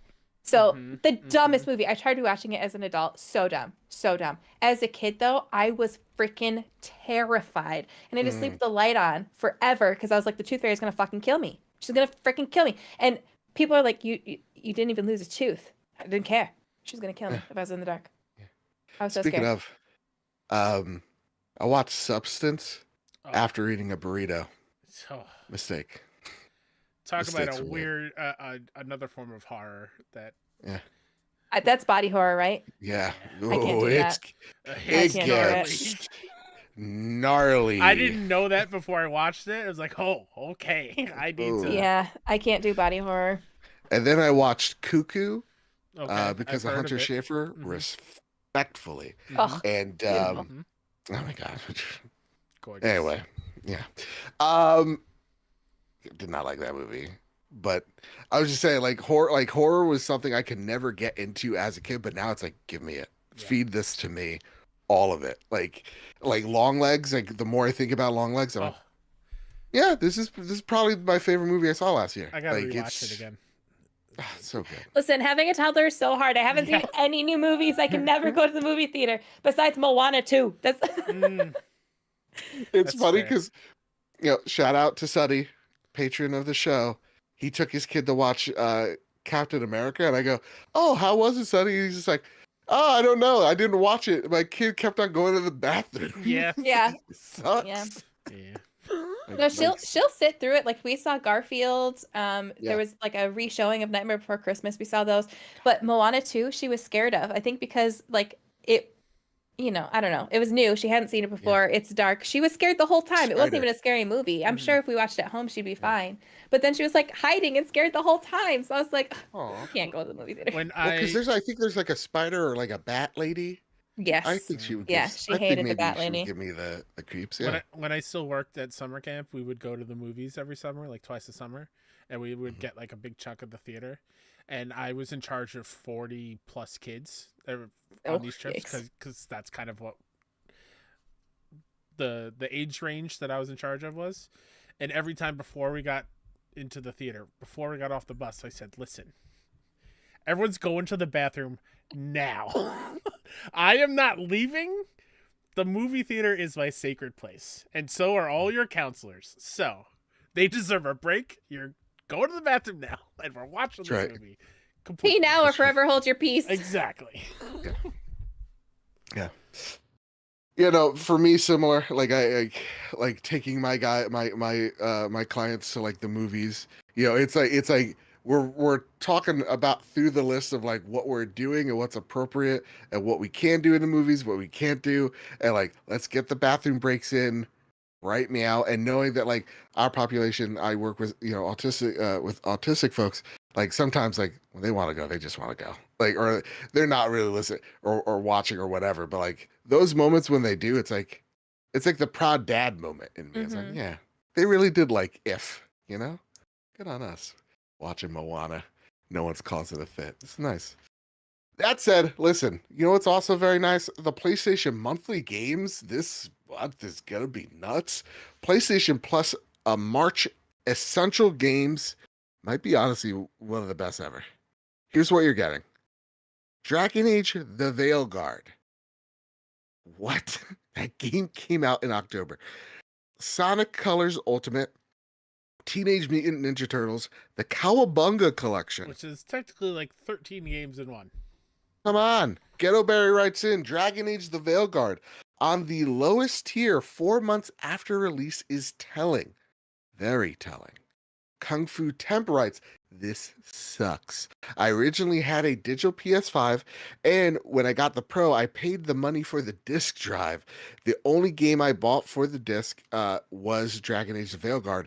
Now it's practically free. And then a new comment from our friend Trophy Muzz on the Discord writes, that's super annoying. I'm sure lots of people are on the same boat / pissed that came to PlayStation Plus so quick, and it's just so telling of probably how this game's selling right now. It's like a tale of like awesome deal, but then also like shit, this game really did fall off. I don't know if anybody has anything to add to that. maybe not to that, but I don't. This is me speaking. This is my opinion. Okay. My views do not reflect the other views of the co-host here at the Oh Trophy shit. Okay. What's he about to say? I think being upset that the game is already available on PS Plus after you bought it a few months ago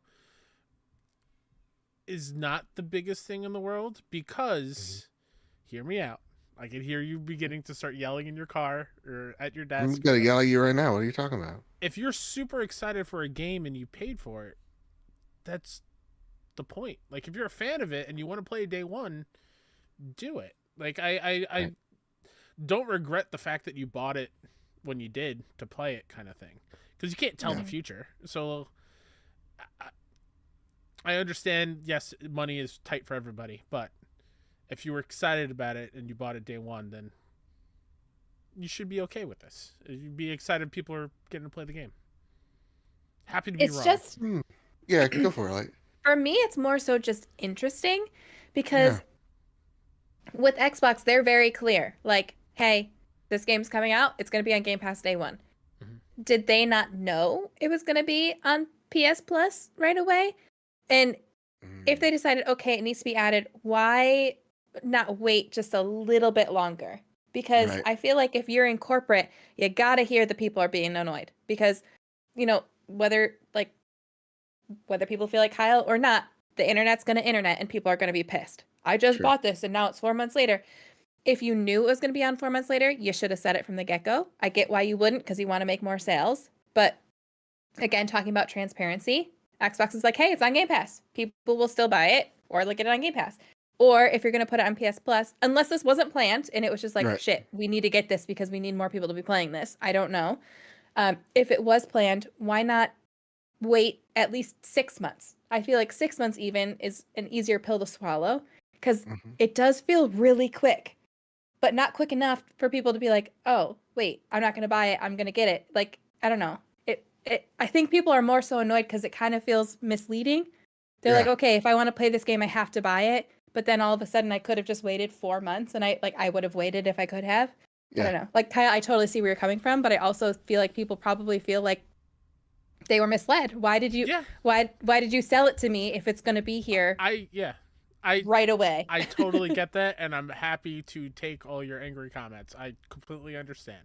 Yell at him this time, Yeah, guys. please yell at me this time. To me, Alright. it's like I don't ever want people to feel bad because you're excited for a thing, so you went out and got it as soon as you can. Yeah. Yeah. Same thing with Yeah. like Yeah, movies, like- Totally to agree. be like I didn't understand the outrage of it coming to digital close to theater, right? Mhm. Like Right. obviously that was a pandemic, different issues, but more people get to experience and play it, whatever. Cool. Like, it doesn't matter to me the format or the way you get it. If you're excited for a thing, be excited for it and go get it when you feel like you want to. But also on Yeah. that note, Silcana in chat says, just to remind people, Veilguard sold as well as any other major RPG in 2024. And just to look that up, Metaphor sold 1 million copies. Yeah. One of the biggest RPGs of the year. Veilguard sold around 1.5 million copies. Yeah. So, like, it still sold pretty well, but again, we're getting to the conversation earlier of, like, who's Mhm. setting these expectations? Like, I Right. don't... Why is that a failure? Why Who's is that setting below these expectations? expectations? Who's setting these budgets? And who's setting the scope? It's like, I'm actually with you, Light, where I think it's interesting because you're right where it's like these deals happen months in advance. What happened where? Because like why not, if you're EA, just go, okay, we're gonna put this thing on sale, we're gonna drop it $40 and let's see how that goes on PlayStation. I know they did it on Steam during one of the winter sales, but like, why can't we get more sales out of this before we just break the glass, put it on PlayStation Plus? It's really interesting. Like, was the price right? Why not go to Xbox and like go, hey, do you have a Game Pass deal? Did they not like the deal?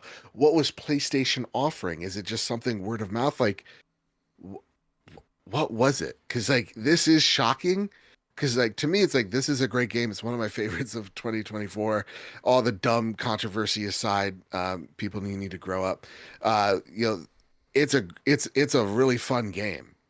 And so like for me, it is strange that we're already seeing it on Plus. Though I'm happy for folks. I'm kind of on the same boat where with Kyle on the part of like I bought the Steelbook Mhm. edition. That's how much I like this game. Yeah. And I don't have any regrets. I'm just gonna go trade it in to go get Monster Hunter. Right? Like so like for me it doesn't matter much. Mhm. And I'm also like the same point, and I think I talked a little bit about it last week. It's like I spent literal probable $1,000+ on Fortnite over the span of literally 8 years. And I take a look at like my account being hacked, and I'm frustrated that someone got over on me, but and I'm frustrated at the process. But if this is it, that's it. And I'm like, okay, fine. Because to me, each one of those little skins that I bought or little emotes of me dabbing on my haters, those are just little moments in time for me. So like I was talking to Luke, I'm like, I just want my Cyberpunk skins back. It's like, and like so maybe like a Batman skin here or there, but it's like I don't actually want a lot of it. My lady got, oh my God, Jesus Christ. You kidding me? If she puts one of her like the new disc on there, you know what I'm saying? I'm like, shit, I might be itching to go, oh my God, are you serious? Abracadabra, ooh la la. Whew, shit. Anyway, gotta go play that song. But I am, like Alex says in Sorry, chat, like, Kyle got me twisted. Sorry. happy to support the devs. Like if I Yeah. like a game that's on Game Pass, I know I'm in the minority. But if I love a game that I have played on Game Pass, I will go buy it still. Because A, I want to support the devs, but B, I also just like to have physical. We don't need to get in that conversation again. But so like for me, buying Jagged Age Veilguard, I would still have been okay with buying it and then having it be there. But I also understand why people are frustrated. Like Yeah. I still would have bought it knowing it came out in 4 months because I don't want to wait 4 months. But I also understand why people be like, wait, what the hell? Why did you have me buy this if you're just going to drop it in 4 months and I could have just played it here? Because now you're like double spending and it's annoying. It's one of the best games of the year. I'm just excited more people have a lower barrier of entry to check it out. And also people have been complaining about the PS Plus service not being like valuable enough. This is huge. This is a huge month. Yeah. Also, I do just want to clarify, Metaphor sold 1 million on day one. Ah, gotcha. So, Okay. Oh. So that's a little bit of a different kind of conversation. Yeah, that's a little there. different. So But it even just still goes down to the fact of like a game like Resident Evil 4 Remake, 9 million across 5 platforms, huge success. What the hell happened where something like this is viewed as like an utter failure? Let's break the glass, put it on PlayStation Plus. It speaks a lot to maybe the Western development is maybe gone awry. I don't know. All right, guys, just a little bit here. Spider-Man 3 speculation intensifies after Star offers a brief PlayStation 5 threequel tease. This comes from Sammy Barker. Speaking with The Direct at Multicon this weekend, actor Yuri Lowenthal, who plays Peter Parker in the games, shared some small details about the future of the franchise. Yuri explained, "There are a few things I could say about this game, but you have somehow landed on the one thing I can't answer, and that is yes, Peter is and will be part of the next game. He won't be relegated to the couch, I promise." Ooh-wee. I don't know how to take this news show. Why? What's up? I don't What's up, hate bud? Peter. I love Yuri. I can't wait for Spider-Man 3. I want Wolverine first. Like, don't talk. Right, like what How are we far even along? talking about? How far away is Spider-Man 3? Are they going to do Yeah. a thing where we get Wolverine and then a year later we get Spider-Man 3? Is that why they're so Right. quiet? Like, I don't know. Just don't talk about Would- Spider-Man 3 yet. I Would it be a thing? Mm. No, Okay. it wouldn't. Never mind. I take it back. Oh, I No, was go done. ahead. Go for it. I was gonna say, would it be a thing where Spider-Man would be in the Wolverine game? But they're not the same. I mean, he could be. Who knows? That'd be dope, though. You That know, would be cool. how would they fight? You know, that's how I'm thinking. Like, how would they would go at it? Fight. Yeah, no, like to me, like all the like people get they're so media illiterate, it makes me upset where it's like the ending of Spider-Man 2 doesn't lend anything for the future of like Peter and like what happens next is it's like, dude, like Peter's gonna be doing stuff. You know what I mean? Like, he's gonna be out there. Like, how many Peter be times does doing Peter stuff. Yeah. remember when Tobey Maguire's like, I don't need this suit, I'm gonna throw it in the trash, and then he goes and picks it up again? Yeah. Like he says he quits all the time. You know what I mean? He retires and then whatever, he's got to make a literal deal with the devil to get MJ back. Like there's just so many, like people are so reactionary. It is so stupid. So I'm excited for Spider-Man 3 and the Spider-Verse that I feel like they're building. And whatever else is there to come. So Joe, I'm real very quick, excited. you Yeah. said people have no media literacy. Mhm. I literally just read an article and I just brought it up Boy. to double check the numbers. The rates for literacy came out. Guess how much of the population is considered illiterate in the United States? 40%. How many users are on TikTok? That number. Go for it. 21% are considered illiterate. 21% are considered illiterate. 79% are considered literate, but that doesn't necessarily mean like highly literate. 21% of adults in the United States, that's not even counting kids post-COVID. We can't even talk about those numbers because I can tell you right now it's bad. Oh yeah. Yeah. 21% of adults in the United States are illiterate, which means you can barely read a complete sentence. And they're upset at all these articles. And these are the people that are getting angry Yeah. about the video games and Yeah. all that. And seeing women in them, If those people could read, they'd be very upset. Type meme right here. All right, Yeah. gang, listen. That very sad statistic, sombering statistic. Forget it. I want to escape a little bit.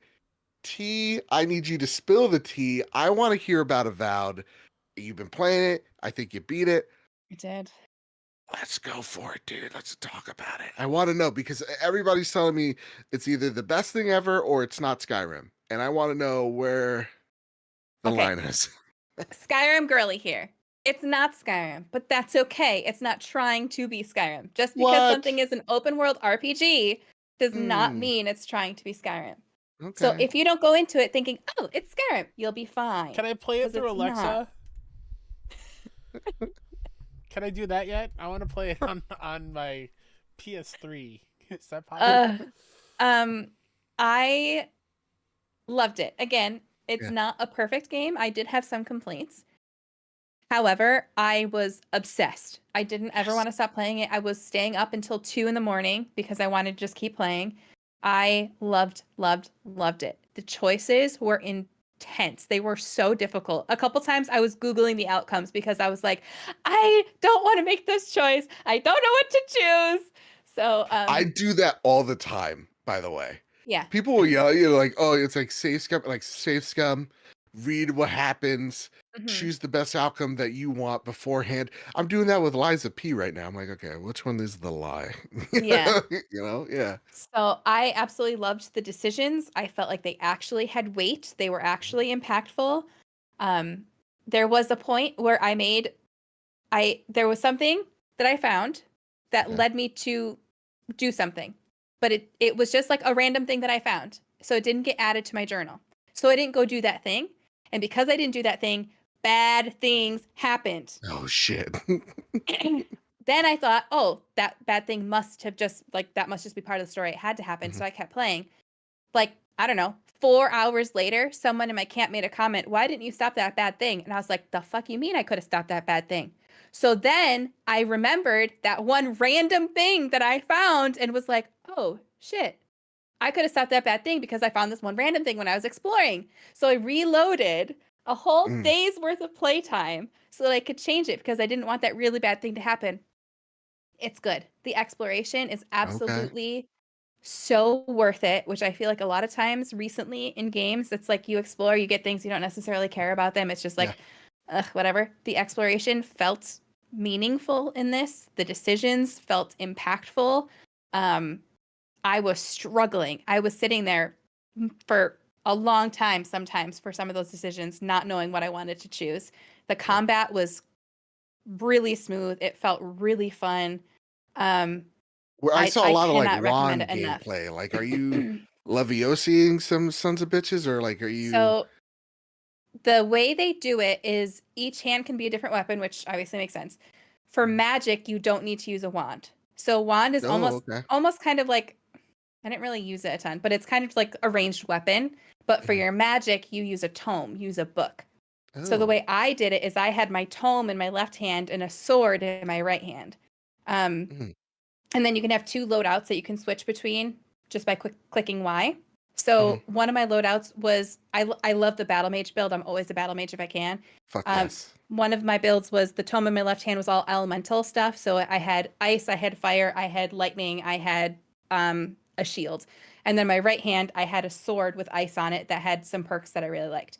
Then my other like build, I also had a tome in my left hand, but it was area of effect spells. So I had 4 different area of effect spells that I could use if I had big mobs that I was fighting. And my right hand was a fire sword, so that if somebody was immune to the ice, I could still get the extra damage from the fire. So I loved how you could customize it. You could have spells in one hand and a gun in the right hand. You could have a gun in your left hand and a mace in your right hand. You could have a 2-handed something. You could have there were so many different variations that were a lot of fun and felt really good and felt really unique. And the spells, there were like 6 different tomes. Every single one had a different spell that was different. And like, so you, within even just being like, okay, I want to be a magic caster, there was still so much variation in that that you can mess around with and play with. God damn, that sounds How are almost like Skyrim. That's excellent. How are the characters though? Like I need to be attached to the characters. And let's just get right to it. This has been one horny episode. Who are we smushing? Oh yeah, for sure. So that's one of my complaints. There is no romance. Kyle's listen, face when he said it so straight. What did I say? You're like, oh yeah. Oh yeah. But like no emotion. You're like, oh yeah. I understand. It's been a long week. I'm sorry. I understand not every game needs to have romance, and I listened to the developer interview where she explained why they didn't want romance, and I got it completely, but I missed the romance. I would have liked the romance. Sure. I will say at first, I wasn't super attached to the characters at first, but then like the first character that you pick up that can be your companion, I was kind of like, yeah, it's Garrus's voice actor. So I was like, it's Garrus. So I like him, but like I don't necessarily love this character. But then you do like the reputation missions, and I fell in love with him after that because his character really started to open up. And then as you collect your companions, you have a total of 4 of them. When you go back to your camp, they interact with each other and they're talking to each other, and their banter and their communication with each other, if you just listen, you learn so much about them that I was like, wow, I really like them. Now, I had 2 that I loved. One that I was kind of like, I really don't care about you. And then the one who was the Garrus voice actor who I liked. So, there were some that were better than others, but I did get attached to a couple of them that I really loved. And gameplay wise, they all had very different mechanics. So I had 2 that I always kept with me because once I found them, I was like, oh yeah, this is how we're kicking ass. And so I always brought those 2. Well acted. I think this is a perfect example of a game where you are going to get what you give. If you're willing to take your time, you're willing to listen to all those little side conversations, you're willing to have those side conversations, you're willing to explore, you're going to get a lot out of this. If you're just trying to beat it for the main story and you're not going to actually try to have those moments with your companions, and you're not going to try to go off the beaten path to try to find side quests and do little things, you're not going to necessarily get much out of this because just at the base level like that, it doesn't necessarily do anything new. But all of the pieces together felt really nice, and I really enjoyed it. A lot of people are like, Joe, and I'm gonna mispronounce her name, so you're gonna have to help me here. But Gata or Gata? Giada. Everybody's like, Joe. That's why I would want a romance if I could have romanced her. Giada is your girl. Giada's your girl. She's literally. I was like, let me see Giada for now? science. Yeah. Giatta. And let me tell you, Yeah, Joseph's ideal type is Giada. Giada, if you're out there, call me. We can make a Strange Addiction episode together. It's gonna be beautiful. You bring Yeah. the soup, I'll bring the. Hey. I'll bring the Mazda Miata from the junkyard. That said, but you said something really great. Because there's been a one thing. It's like, oh, I saw a few comments. Oh, Kingdom Come Deliverance, came out before Avowed, and it really shows how hollow Avowed is. And I'm like, guys, can we stop?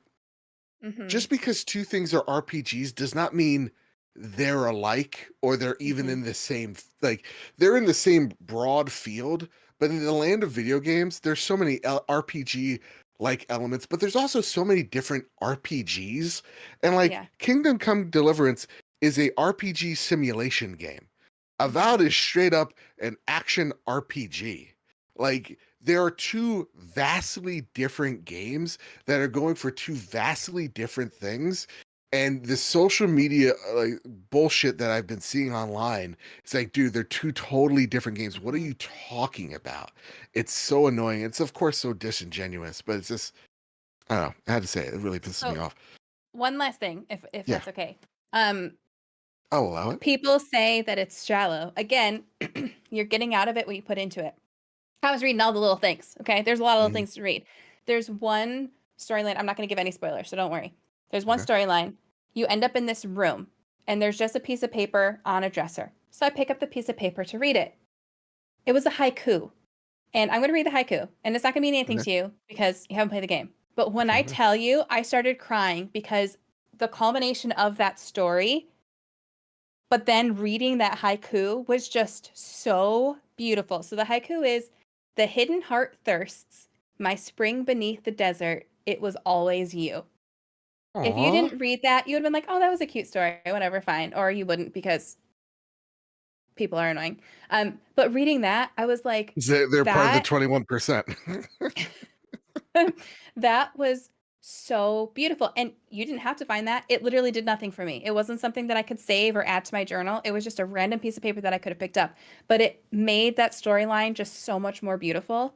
And going back to the media literacy, people are like, "Oh, you can't kill the boars." There's literally a story reason for that. There's literally a story reason for that. The whole thing is about trying to essentially like I'm not having any spoilers, but basically trying to save nature and Yeah. not destroy nature. You are literally the person who's trying to restore nature. So yes, why there's like would these little you? monkey Yeah. things that you could kill. I don't know why you could kill those ones, but it makes sense that you can't kill the other thing because that literally goes against your nature. Like no pun intended. Mm. Like you're not supposed to. That's annoying, So man. I get why it's like, oh, it takes me out of Yeah. it. I should be able to kill that. But you clearly aren't paying attention to the story because why do you need to kill that if you're paying attention to the story? Unless you want to be evil, I guess, which, okay, Yeah, fine. yeah, But that's not this game. That's not this Right. game. Like, It's I not, don't and know. it's clearly not. And again, it goes back to like, guys, we want like smaller scoped experiences that aren't these big, vast things that aren't like it. This is what they are. Mhm. Like, and they're great. It's really annoying. It's who and like It's as frustrating. someone, yeah, as someone who's come off of like the Outer Worlds and like the banter that's in that game and like Mhm. the commentary that they make as well, and just like the companions who are also incredibly compelling. It's just, yeah, man, it's so good. And if you guys are like wondering why are we talking about the Xbox game, just rationalize it in a way of like it's coming to PlayStation. That's why we're talking about it. So I'm really I'm interested. sure it will come to PlayStation eventually. Yeah. It's also And one of And the biggest also, games of the year. unlike- Why not? Also, Yeah, unlike yeah. you, meanies, I was trying to find a word that wouldn't piss too many people off. I play both consoles, damn it. So I'm Yeah. going to Yeah, talk about exactly. Xbox sometimes. Exactly. Get over it. Listen, be prepared when E-Day drops because I'm gonna be there. on I the love front seeing lines. T go through the Rolodex of names. I I was like, too harsh, too harsh, too harsh, too harsh. Piece of shit, meanies. asshole. Meanie. Yeah, super weenie hut general. All right, Kyle Stevenson, I want to know what you've been playing. So thank you to I forgot who it was in the Discord. I can't check now because they'll ruin the stream and the OBS stuff. but they wanted they shouted out Ender, Magnolia, Bloom, and Mist, which is a Okay. Metroidvania that released early this year. I believe it's a sequel to another big indie hit called Ender Lilies that was around for a Yes. little bit.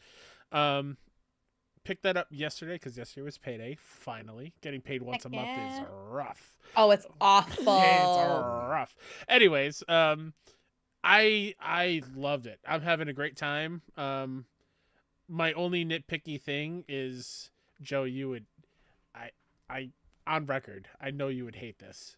The Okay. dodge is so slow and floaty Nah, fuck that. that You're right. it's bumming me out a little bit. But when I tell you this is one of the most beautiful games I've played in a while, all the backgrounds are like beautifully painted and so colorful. It's like visually stunning in every new area I go into. And the way it tells its story is very interesting. It's you get hints of like flashbacks when you they call it a tuning, and you're like attuning these like robots who are supposed to protect citizens, but there's something going on in this world which I haven't figured out yet because maybe it's carried over from Ender Lilies, which I did not play. And you're like kind of clearing their minds so they can kind of remember who they are, but it's told in Oh, like little okay. flashback kind of like little movie vignettes thing, which is really Yeah. cool. Yeah, I just can't get over just how beautiful it is. So if you're looking for like a Metroidvania on PlayStation, I highly recommend it. The other game I did pick up, or not pick up, that I started playing and I finished it. I played through the Until Dawn remaster / remake Oh, how over was the it? weekend. The story is still top notch. Yeah. It's one of the best stories on PlayStation. I love it to death. It's weird because I knew certain beats of the story. I remember specifically how Ash died in my playthrough, and she was the only one that died, and I made sure not to do that again. That's the only thing I really remembered. But like the characters, I still love the characters. I still hate some of the characters. The remaster / remake, whatever you want to call it, is like stunningly beautiful. The environments are so pretty, and the atmosphere is so much more tense. However, Knew that was coming. Go for it. it comes with, as you play it, unlocks like little kind of like press junket things where they talk to the cast back in 2015 and they show the 2015 game in clips. I think I prefer how the 2015 game looks to Yeah. this one. Like, even though this is stunningly beautiful, there's no doubt about it. It's stunningly beautiful. I feel like the vibe of how the OG one looks Mm-hmm. is better. The Okay. lighting, I The think. lighting for Mhm. sure. Like, Mm. specifically like on the characters. In this one, like the environment lighting is beautiful. It's great, but the characters feel kind of out of place sometimes. Specifically, like with the hair. Yeah, I think I prefer the OG. I mean, the story is still incredible.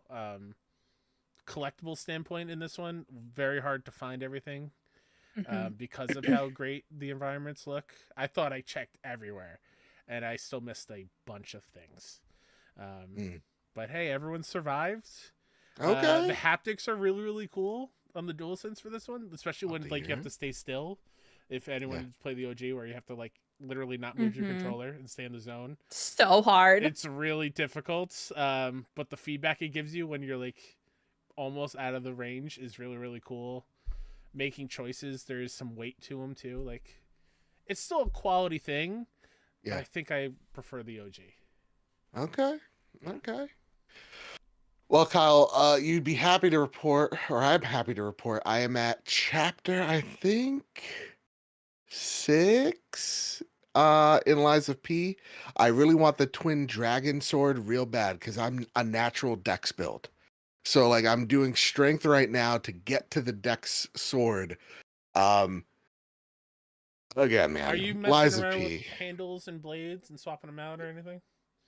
I tried with the baton, the police baton, because everybody on Reddit was like, that's the way to go. But I didn't like the range on it because you got to be really close. And so there's Okay. something about, I'm a mid-range kind of guy. So there was something about it. It just wasn't clicking with me, but I still have the electric mace looking thing. And I really enjoy it. And I know that I should be getting that sword pretty soon. So I'll be switching back to my dex build Well, when that happens. again, I haven't played it since launch. You can Yeah. put handles on different sword parts. You can mix and Yes. match. Yeah.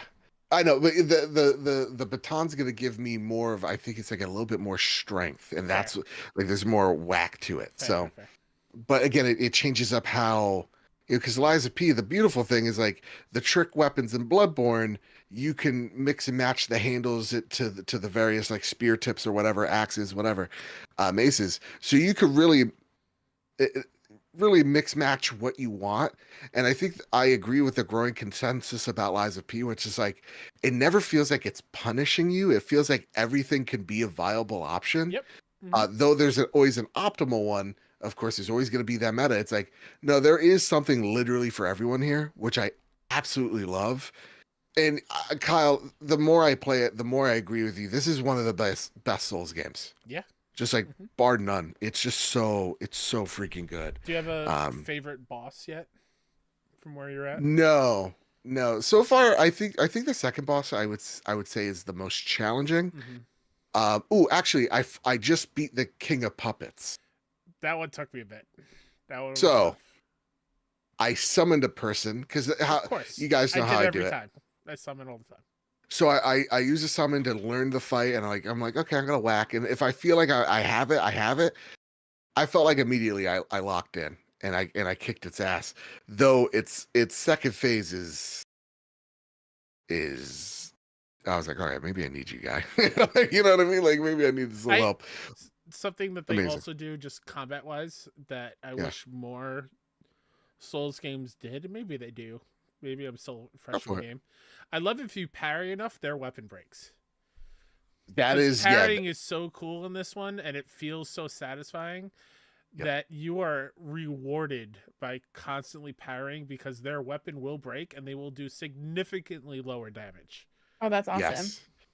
And that's a kind of a bit of a Sekiro element too. So it's like this person really loved Bloodborne, they really love Sekiro. So there's a moment right now I'm in like this factory, and you're right, like I'm parrying and like I'm snapping their weapons. I'm like, oh, you're about to get.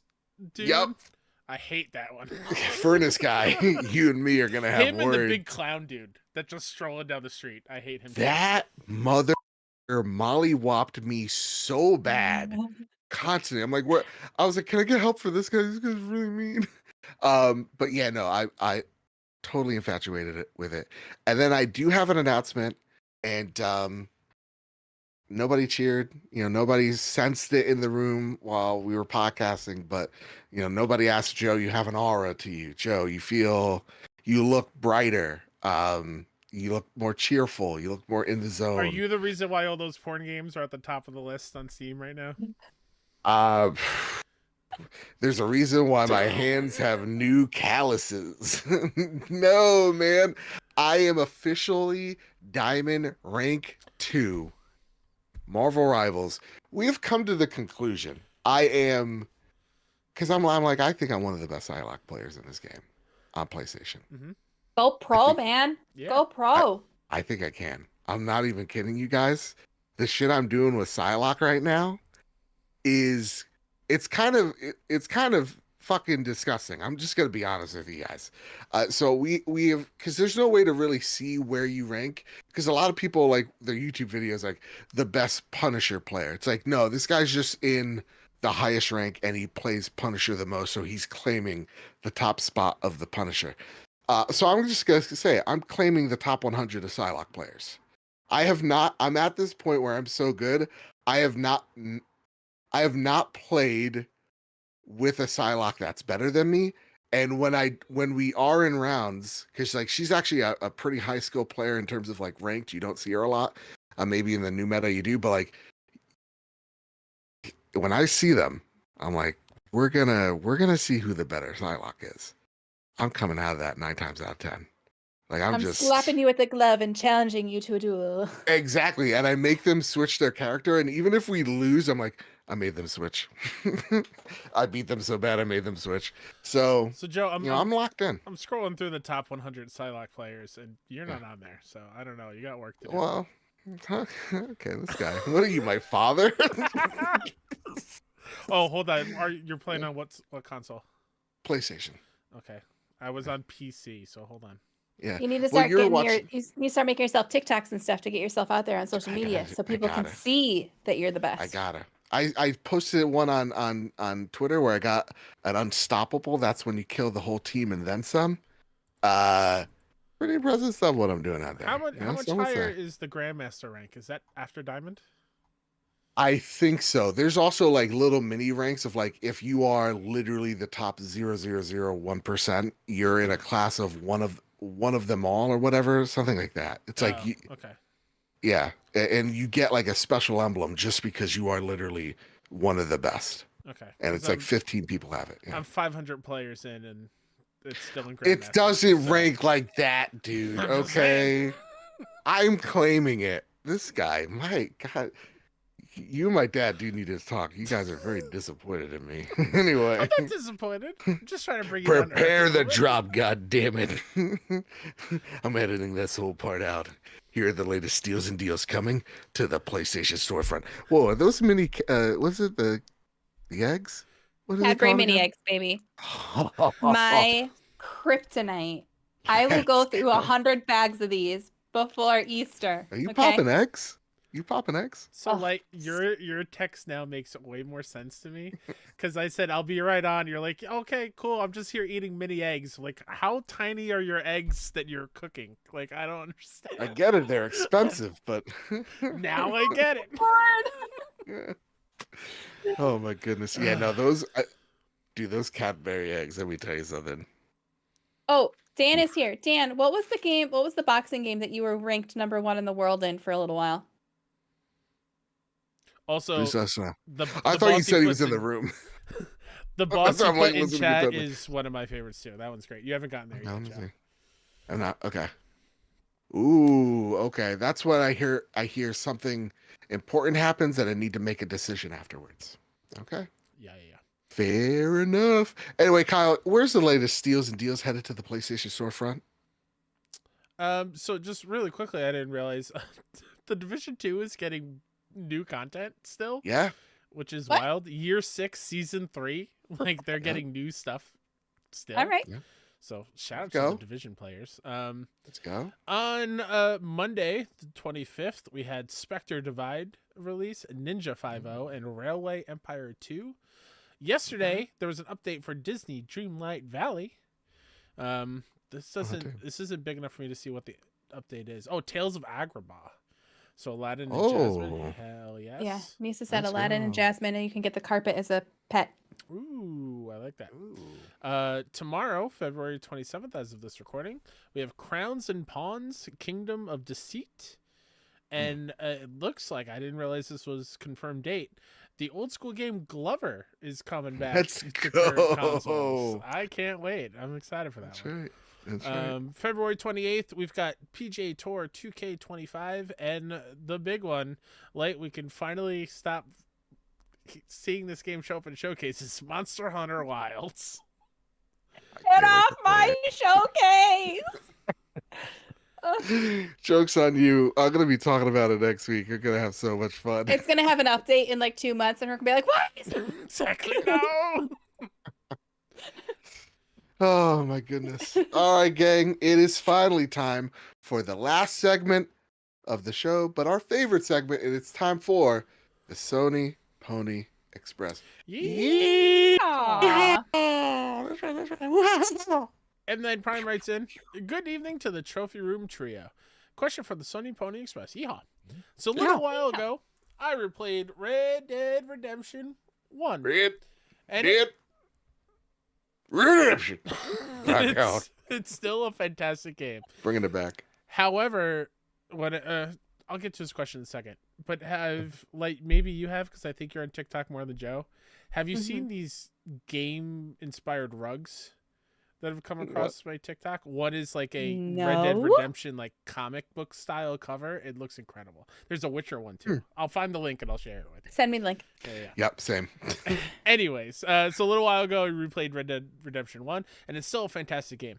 However, when I got to the last John Marston mission, I got really sad. I knew what Mhm. was coming and I wasn't in shock like the first time, but just knowing what was about to happen was quite saddening. Can you any of you remember a game that made you feel different the second time around? Damn, this is good. Oh, I don't like a know. different emotion? I don't know if different, but I've replayed The Last of Us so many times in my life that hits the same every time.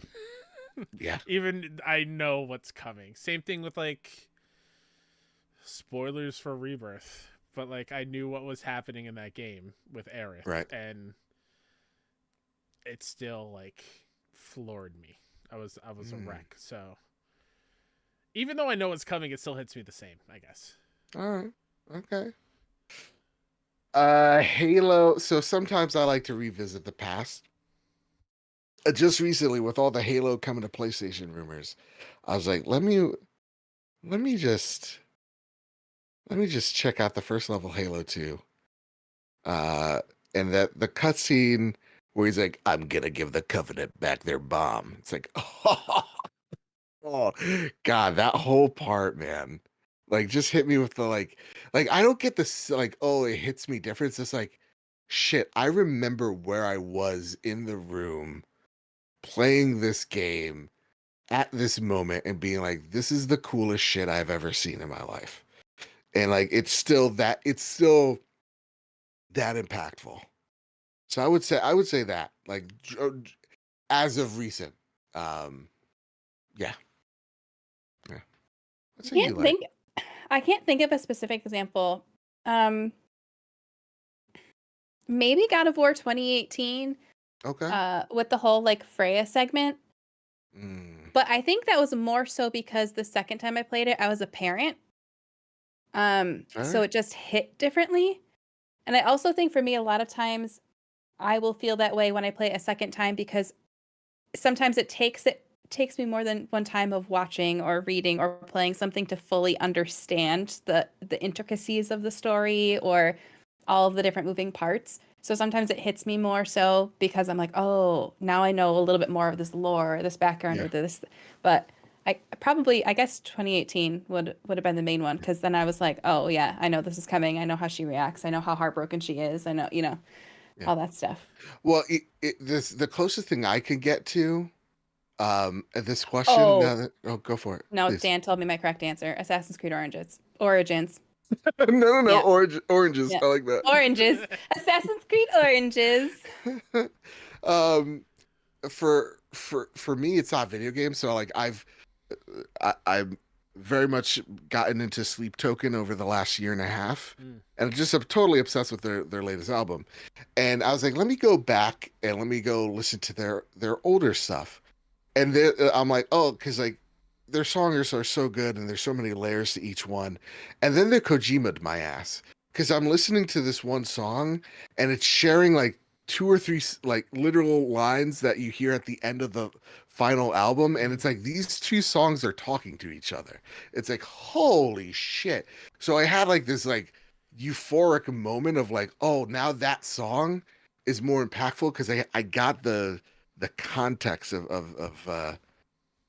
this one. So yeah, that would Yeah, be the closest thing I got. Yeah. go for For it. Like, for Origins, I don't want to obviously Kyle, you said you haven't beaten the story, so I don't really want to no, give spoilers, but there's it's a okay.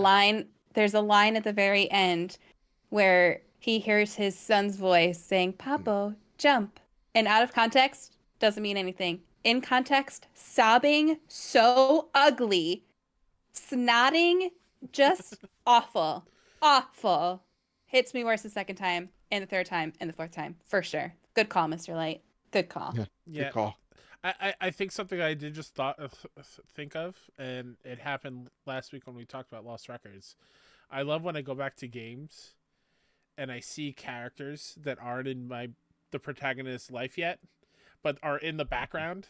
I'm like, oh, you're gonna do something crazy later on in this game, and I know Mhm. it. And how dare you stand there and watch this happen, kind of thing. Like, Yeah.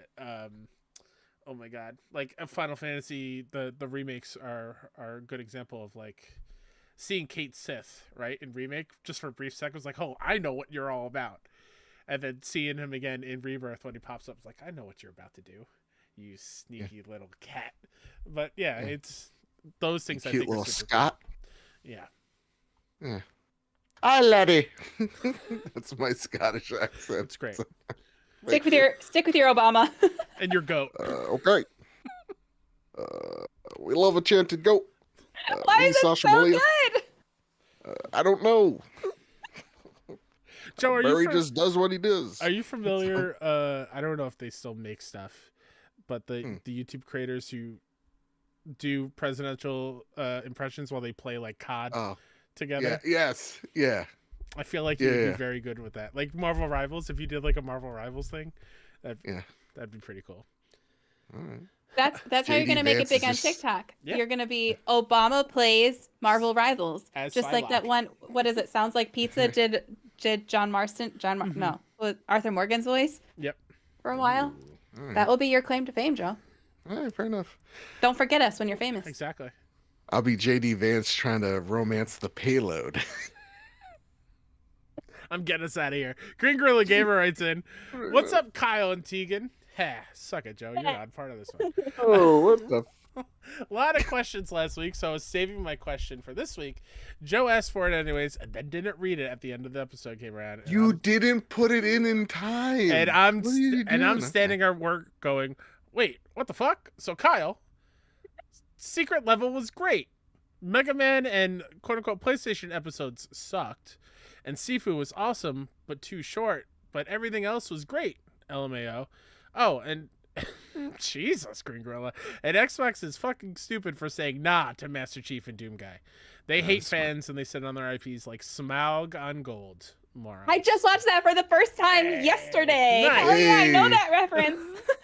As for this week, I would like to go one further on the PS3 remasters and say, Sony, if you're not going to remaster shit, then just put everything on PS Plus. I'm paying nearly $200 Canadian for premium. Give me everything from the PS3. What do you guys think? WB is stupid and work is killing me. Hope y'all are doing well. God bless and check your emails, guys. I have emails? Can I just say, I love how everybody was attacked equally. Xbox is fucking stupid. Exactly. PlayStation, put your shit on Exactly. on the premium, and WB, you're stupid. Yeah. I love the violence. It's I love great. it. And starting off just attacking me. What is this all about, you know? Goodness To your point about gracious. Secret Level, I think the animation is great. The episodes I watched were they were fine. I don't know. I was expecting more out of them, I guess. The Seafood one was cool. But it was only like 12 minutes. And I wanted more. It didn't. 12 minutes. It was, it wasn't long at all. That's a TikTok. Yeah, it could be. And that's the disappointment. So like, again, were there good episodes? Yes. Did was some of the action great? Yes. The Warhammer shit, awesome. But like, the problem with them is like that you have, for example, with like Sifu, like some of it's simple enough where it's like, okay, I can understand where they're going. Like it's a simple premise and it's also a simple story that they're trying to, or lesson they're trying to teach you. It's like, hey, what actually takes from you when you're trying to get revenge, right? Or how revenge takes from you, whatever. But then you get like some of these where it's like, you have 13 minutes to tell me why the hell I should care about any of these characters. Tell me the plot of what's, happening in this story, describe the universe and action. And it's like, that's not enough for me to care. You can't just show me a cinematic of people doing cool shit. I have to care for these characters. I have to care about whether they live or they die. And so when I don't care about them, yeah, I'm seeing cool things on screen, but it's nothing more than just like popcorn that I'm going to forget. Like that whole series, I forgot so much of it. I can't tell you from start to finish of any of them. Like, I think the PlayStation episode is fun, and I think that I forgot it existed. But that's the thing, because it was PlayStation by proximity, and not like a PlayStation specific one. It's a fun episode. The action of her running through the city, and running into other PlayStation IP was cool. But the fact that leading up to it, they teased Kratos being in an episode, he's in that episode late for no joke 2 seconds. I don't even know where Jin is. I thought he was in Secret Level at some point. I don't remember him at all from Ghost. Like Is Secret Level animated or is it it's live all action? Oh, it's animated, yeah. Okay. and I understand why those episodes are so short because I can tell that animation is pricey. Again, they all look beautiful. I wanted more out of it. I guess it's not like to your point, Joe. It's not substantial. It's just like I'm looking at pretty colors and sounds on the screen for a little bit, and nothing is soaking in. It's like, man, that was really, really good. Yeah, like for example, spoilers for Endgame, but like that fight is important not because of just the stakes involved, but the build up to that moment and the journey you have been on with all of these characters for over the past 10 years is this culmination. On your left, him Cap picking up Thor's hammer, Thor going, Chills. I knew it. It's like we knew it. And like Thor speaking to us, like all those moments, chills. And then you sit here and you go like, well, that D&D episode was really good as Secret Level. What the fuck happened in it? You know, that's the problem. So like for me, it's like, I don't want to see Doom Guy and Master Chief in the same room. I'm sorry. It's why are they there? Explain to me how this makes sense other than like 2 portals open up, 2 green muscle guys come out and they start shooting at each other. It's like, that's not interesting. I think I I just figured it out in my head. A lot of these episodes, I didn't watch them all. A lot of these feel like really cool ads that were stretched to fit an episode of a TV season. I think the Sifu thing would have been cool for an advertisement for the game. I think the PlayStation one is a great ad for PlayStation. It's not a good episode of TV. Yeah. I'd be curious to know how they approached like getting permission to do it. Did they already have an idea of the episode and then we're like, hey, we would like to do this episode. Can we use your IP? Because if that's the case, maybe Xbox saw it and they were like, oh no, we don't like that. Yeah. That's not like, maybe, I don't know. I'd just be curious to be a fly on the wall and know how that works. I think they're like, listen, we just showed Master Chief's entire ass. We got to take a break from seeing him on TV because it's just going to be bad feels. So we got to fix our guy first and put pants on before we do this. And that being said, I know I haven't watched the Armored Core episode. I heard people like that one. I'm sure there are standout episodes from that season, but the IP that those episodes are on just don't speak to me, so I didn't watch them. Which is troubling. And Green Gorilla, I will try my best to. I saw the email. Let me tell you something. I was looking. I was just looking. I don't. It's the wedding invitation. Oh, can I just say something? Can I just? Because he was disrespectful to me, and I feel like I could kind of be disrespectful back. Green Gorilla's soon-to-be wife. Let me tell you something. Oh boy, Joe. She can do better. She can do better. Oh, okay. I'm glad you went that way. You know, come on. What's she thinking? Come on. Yeah, you thought I was gonna get real crass. I'm a man of. I really did. Yeah. That what you saw there was personal growth, and Kyle noticing it. To your PS3 remaster question, I agree. I want, but we've been saying that for a while. I want more of the PlayStation back catalog on that service. Not in little itty bitty titles every once in a while, just a big chunk and it lives there. Cowboy Danger D writes in, not a question for the Sony Pony Express, but more of a statement. If you want to start something, you definitely should do it. It's been said multiple times on the show. If you want to start a podcast, blog, or anything in between, don't be afraid. Just do it. I love taking virtual photographs in video games. By the way, Cowboy Danger D, look forward to the Annapurna game Lush Foil Photography Sim. It looks gorgeous. Ooh. It's nothing but video photographs. It's awesome. Taking virtual photographs in video games, and I started an Instagram to post all of my photos and videos. I rarely get likes or follows, but seeing my work gives me a sense of accomplishment and happiness. So if you want to start your own thing, do it and be proud of yourself and your work. As always, love you guys, and thanks for all that you do. Couldn't have said it better myself. Heck yes. Yeah, go out there, make the thing. And like, you don't need to be the next PewDiePie or whatever. You could just make stuff and be like, I made this. This is cool. That's how old I am, That's Kyle. what Okay, I'm that's the thinking. only. I'm like, you could have pulled a Who's- more relevant YouTuber. Who's a young kid? Mr. Beast? Yeah, that would have been. Okay. You could go pay 2 hobos to fight like Mr. Beast. Or you could go make content that's self-fulfilling for you. Why are you laughing at that? This is good.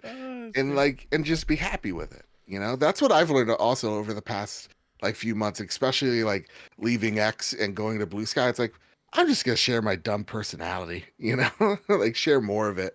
And just, you know, be yourself out there. And again, the healthiest thing is like, don't equate your self-worth to your likes or your retweets or whatever the hell it is. Like, just make it because it's fulfilling to you, and then the rest will follow, you know? Yeah. Well said. And also, don't tell any of your coworkers what you do. Should I Worked so far for me. send a follow-up email to your corporate office and take Joke's on you. I don't have a corporate Damn office. it. Well, some places got They're an email saying Joseph Moran is a co-host of the Trophy Room of PlayStation. It's the 4th. Every time I'm like, yeah, it's like it's like the 4th most popular PlayStation podcast. Oh wow, you must be making so much bank. No, I said it's the 4th. I didn't say it was the 1st. Okay.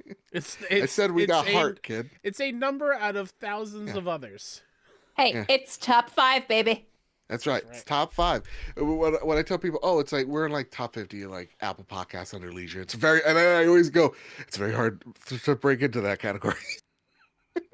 I'm very proud of it. God damn it! You know, It is the really people- interesting though, like because people so see like the big top ones that are making all the money, they assume that like we're all making a lot of money. And when I am transparent about what I make, people are like, "Oh, really? Like that's it? Like that's all, really?" I'm like, "Yeah, that's all I'm making." I was And at obviously, like I'm negative making enough to do it $30 full time, but until my I- paycheck. I'm not swimming in the money. I'm not. Yeah. We're getting there. We're trying. Yeah, absolutely. we're making moves.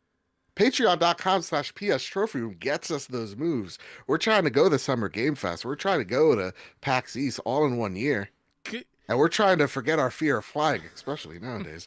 So, you know, Luckily, I get to drive to Boston. Yeah. I'm taking the train. Can you imagine What the how fuck is well our going on? podcast would do, Joe, if we were in the video game category? We are. I thought we weren't. I thought we were only in the leisure one. No. Leisure and then subcategory video games Got and it. then something else. Okay. Yeah. I thought there was an Where are we issue ranked where in the we weren't video showing- game category? I would say number 1. Yes, that's right. Number 1 in Yes. our hearts. Yeah. Number 1 in our hearts. I think the baby. highest we've ranked ever on like the leisure side of things is 21. 21. Yeah. So like we've gotten real close to that top 10. Real close. Help us get there by rating us 5 stars on Apple Podcasts and Spotify. That's how you do it. But yeah, like that's the other thing, like people aren't transparent enough to this. Is like realistically, and we're not joking here, there's like 5 video game podcasts where some people can make a living off of it. Mm-hmm. So it's like do it because you really like doing it, not because you're like, oh, I'm gonna make it big. If you have a really good idea, that's awesome. Do it to explore that idea and expound on it. You know, just don't think you're gonna be the next Game Groups.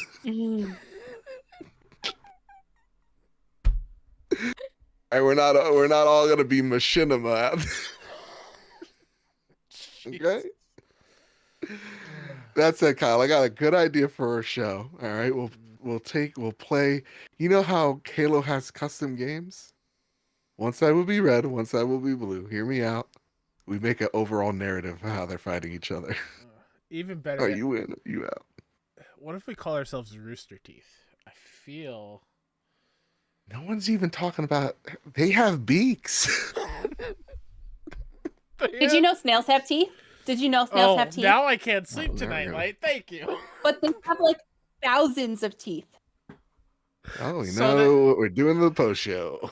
So that question of like, you could get $1 million, but a snail is always coming towards you to kill you, is When even I more learned terrifying that, now. yes, Because the motherfucker's Scary. gonna be snailing up to me with a smile on his face. Oh, what? No, I don't want to Google and see that. That's terrifying. That's awful.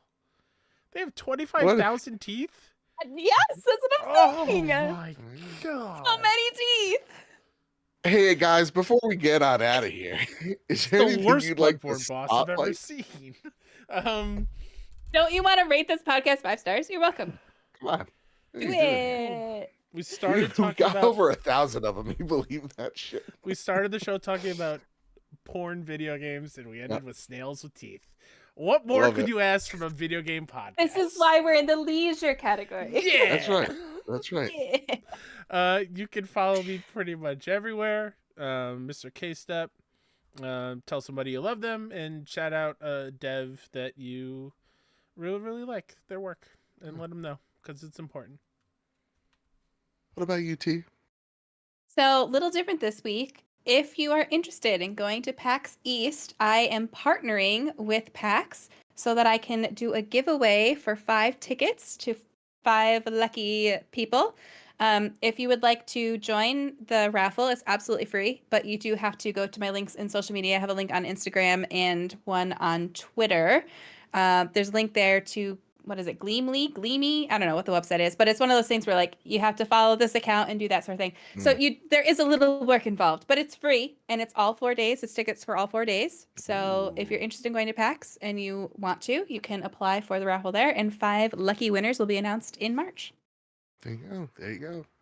You can follow me over at Mr. Badbit on Blue Sky, as well as this podcast over at PS Trophy Room on Blue Sky. You can follow this show over on YouTube at PS Trophy Room. And you can follow the Trophy Room of PlayStation Podcast on Apple Podcasts, on Spotify, wherever you get your podcast service of choice. Please rate us 5 stars. It helps boost us. Let's crack the top 20. How about that? Rating us 5 stars on Apple Podcasts and on Spotify literally does that. So we get more eyes on this show. So we grow this big, beautiful family here at the Trophy Room. And we grow this big, beautiful Discord. Please jump in. Link down below to the Discord. I get a lot of questions. Hey, how do I get in the Discord? Link down below in the description. You said, well, Goose, go on. Jump in. The water's fine. With all that said, with all that out of the way, everybody, keep your wits about you. Keep hunting and keep playing PlayStation. See you guys. Bye. Bye, love you.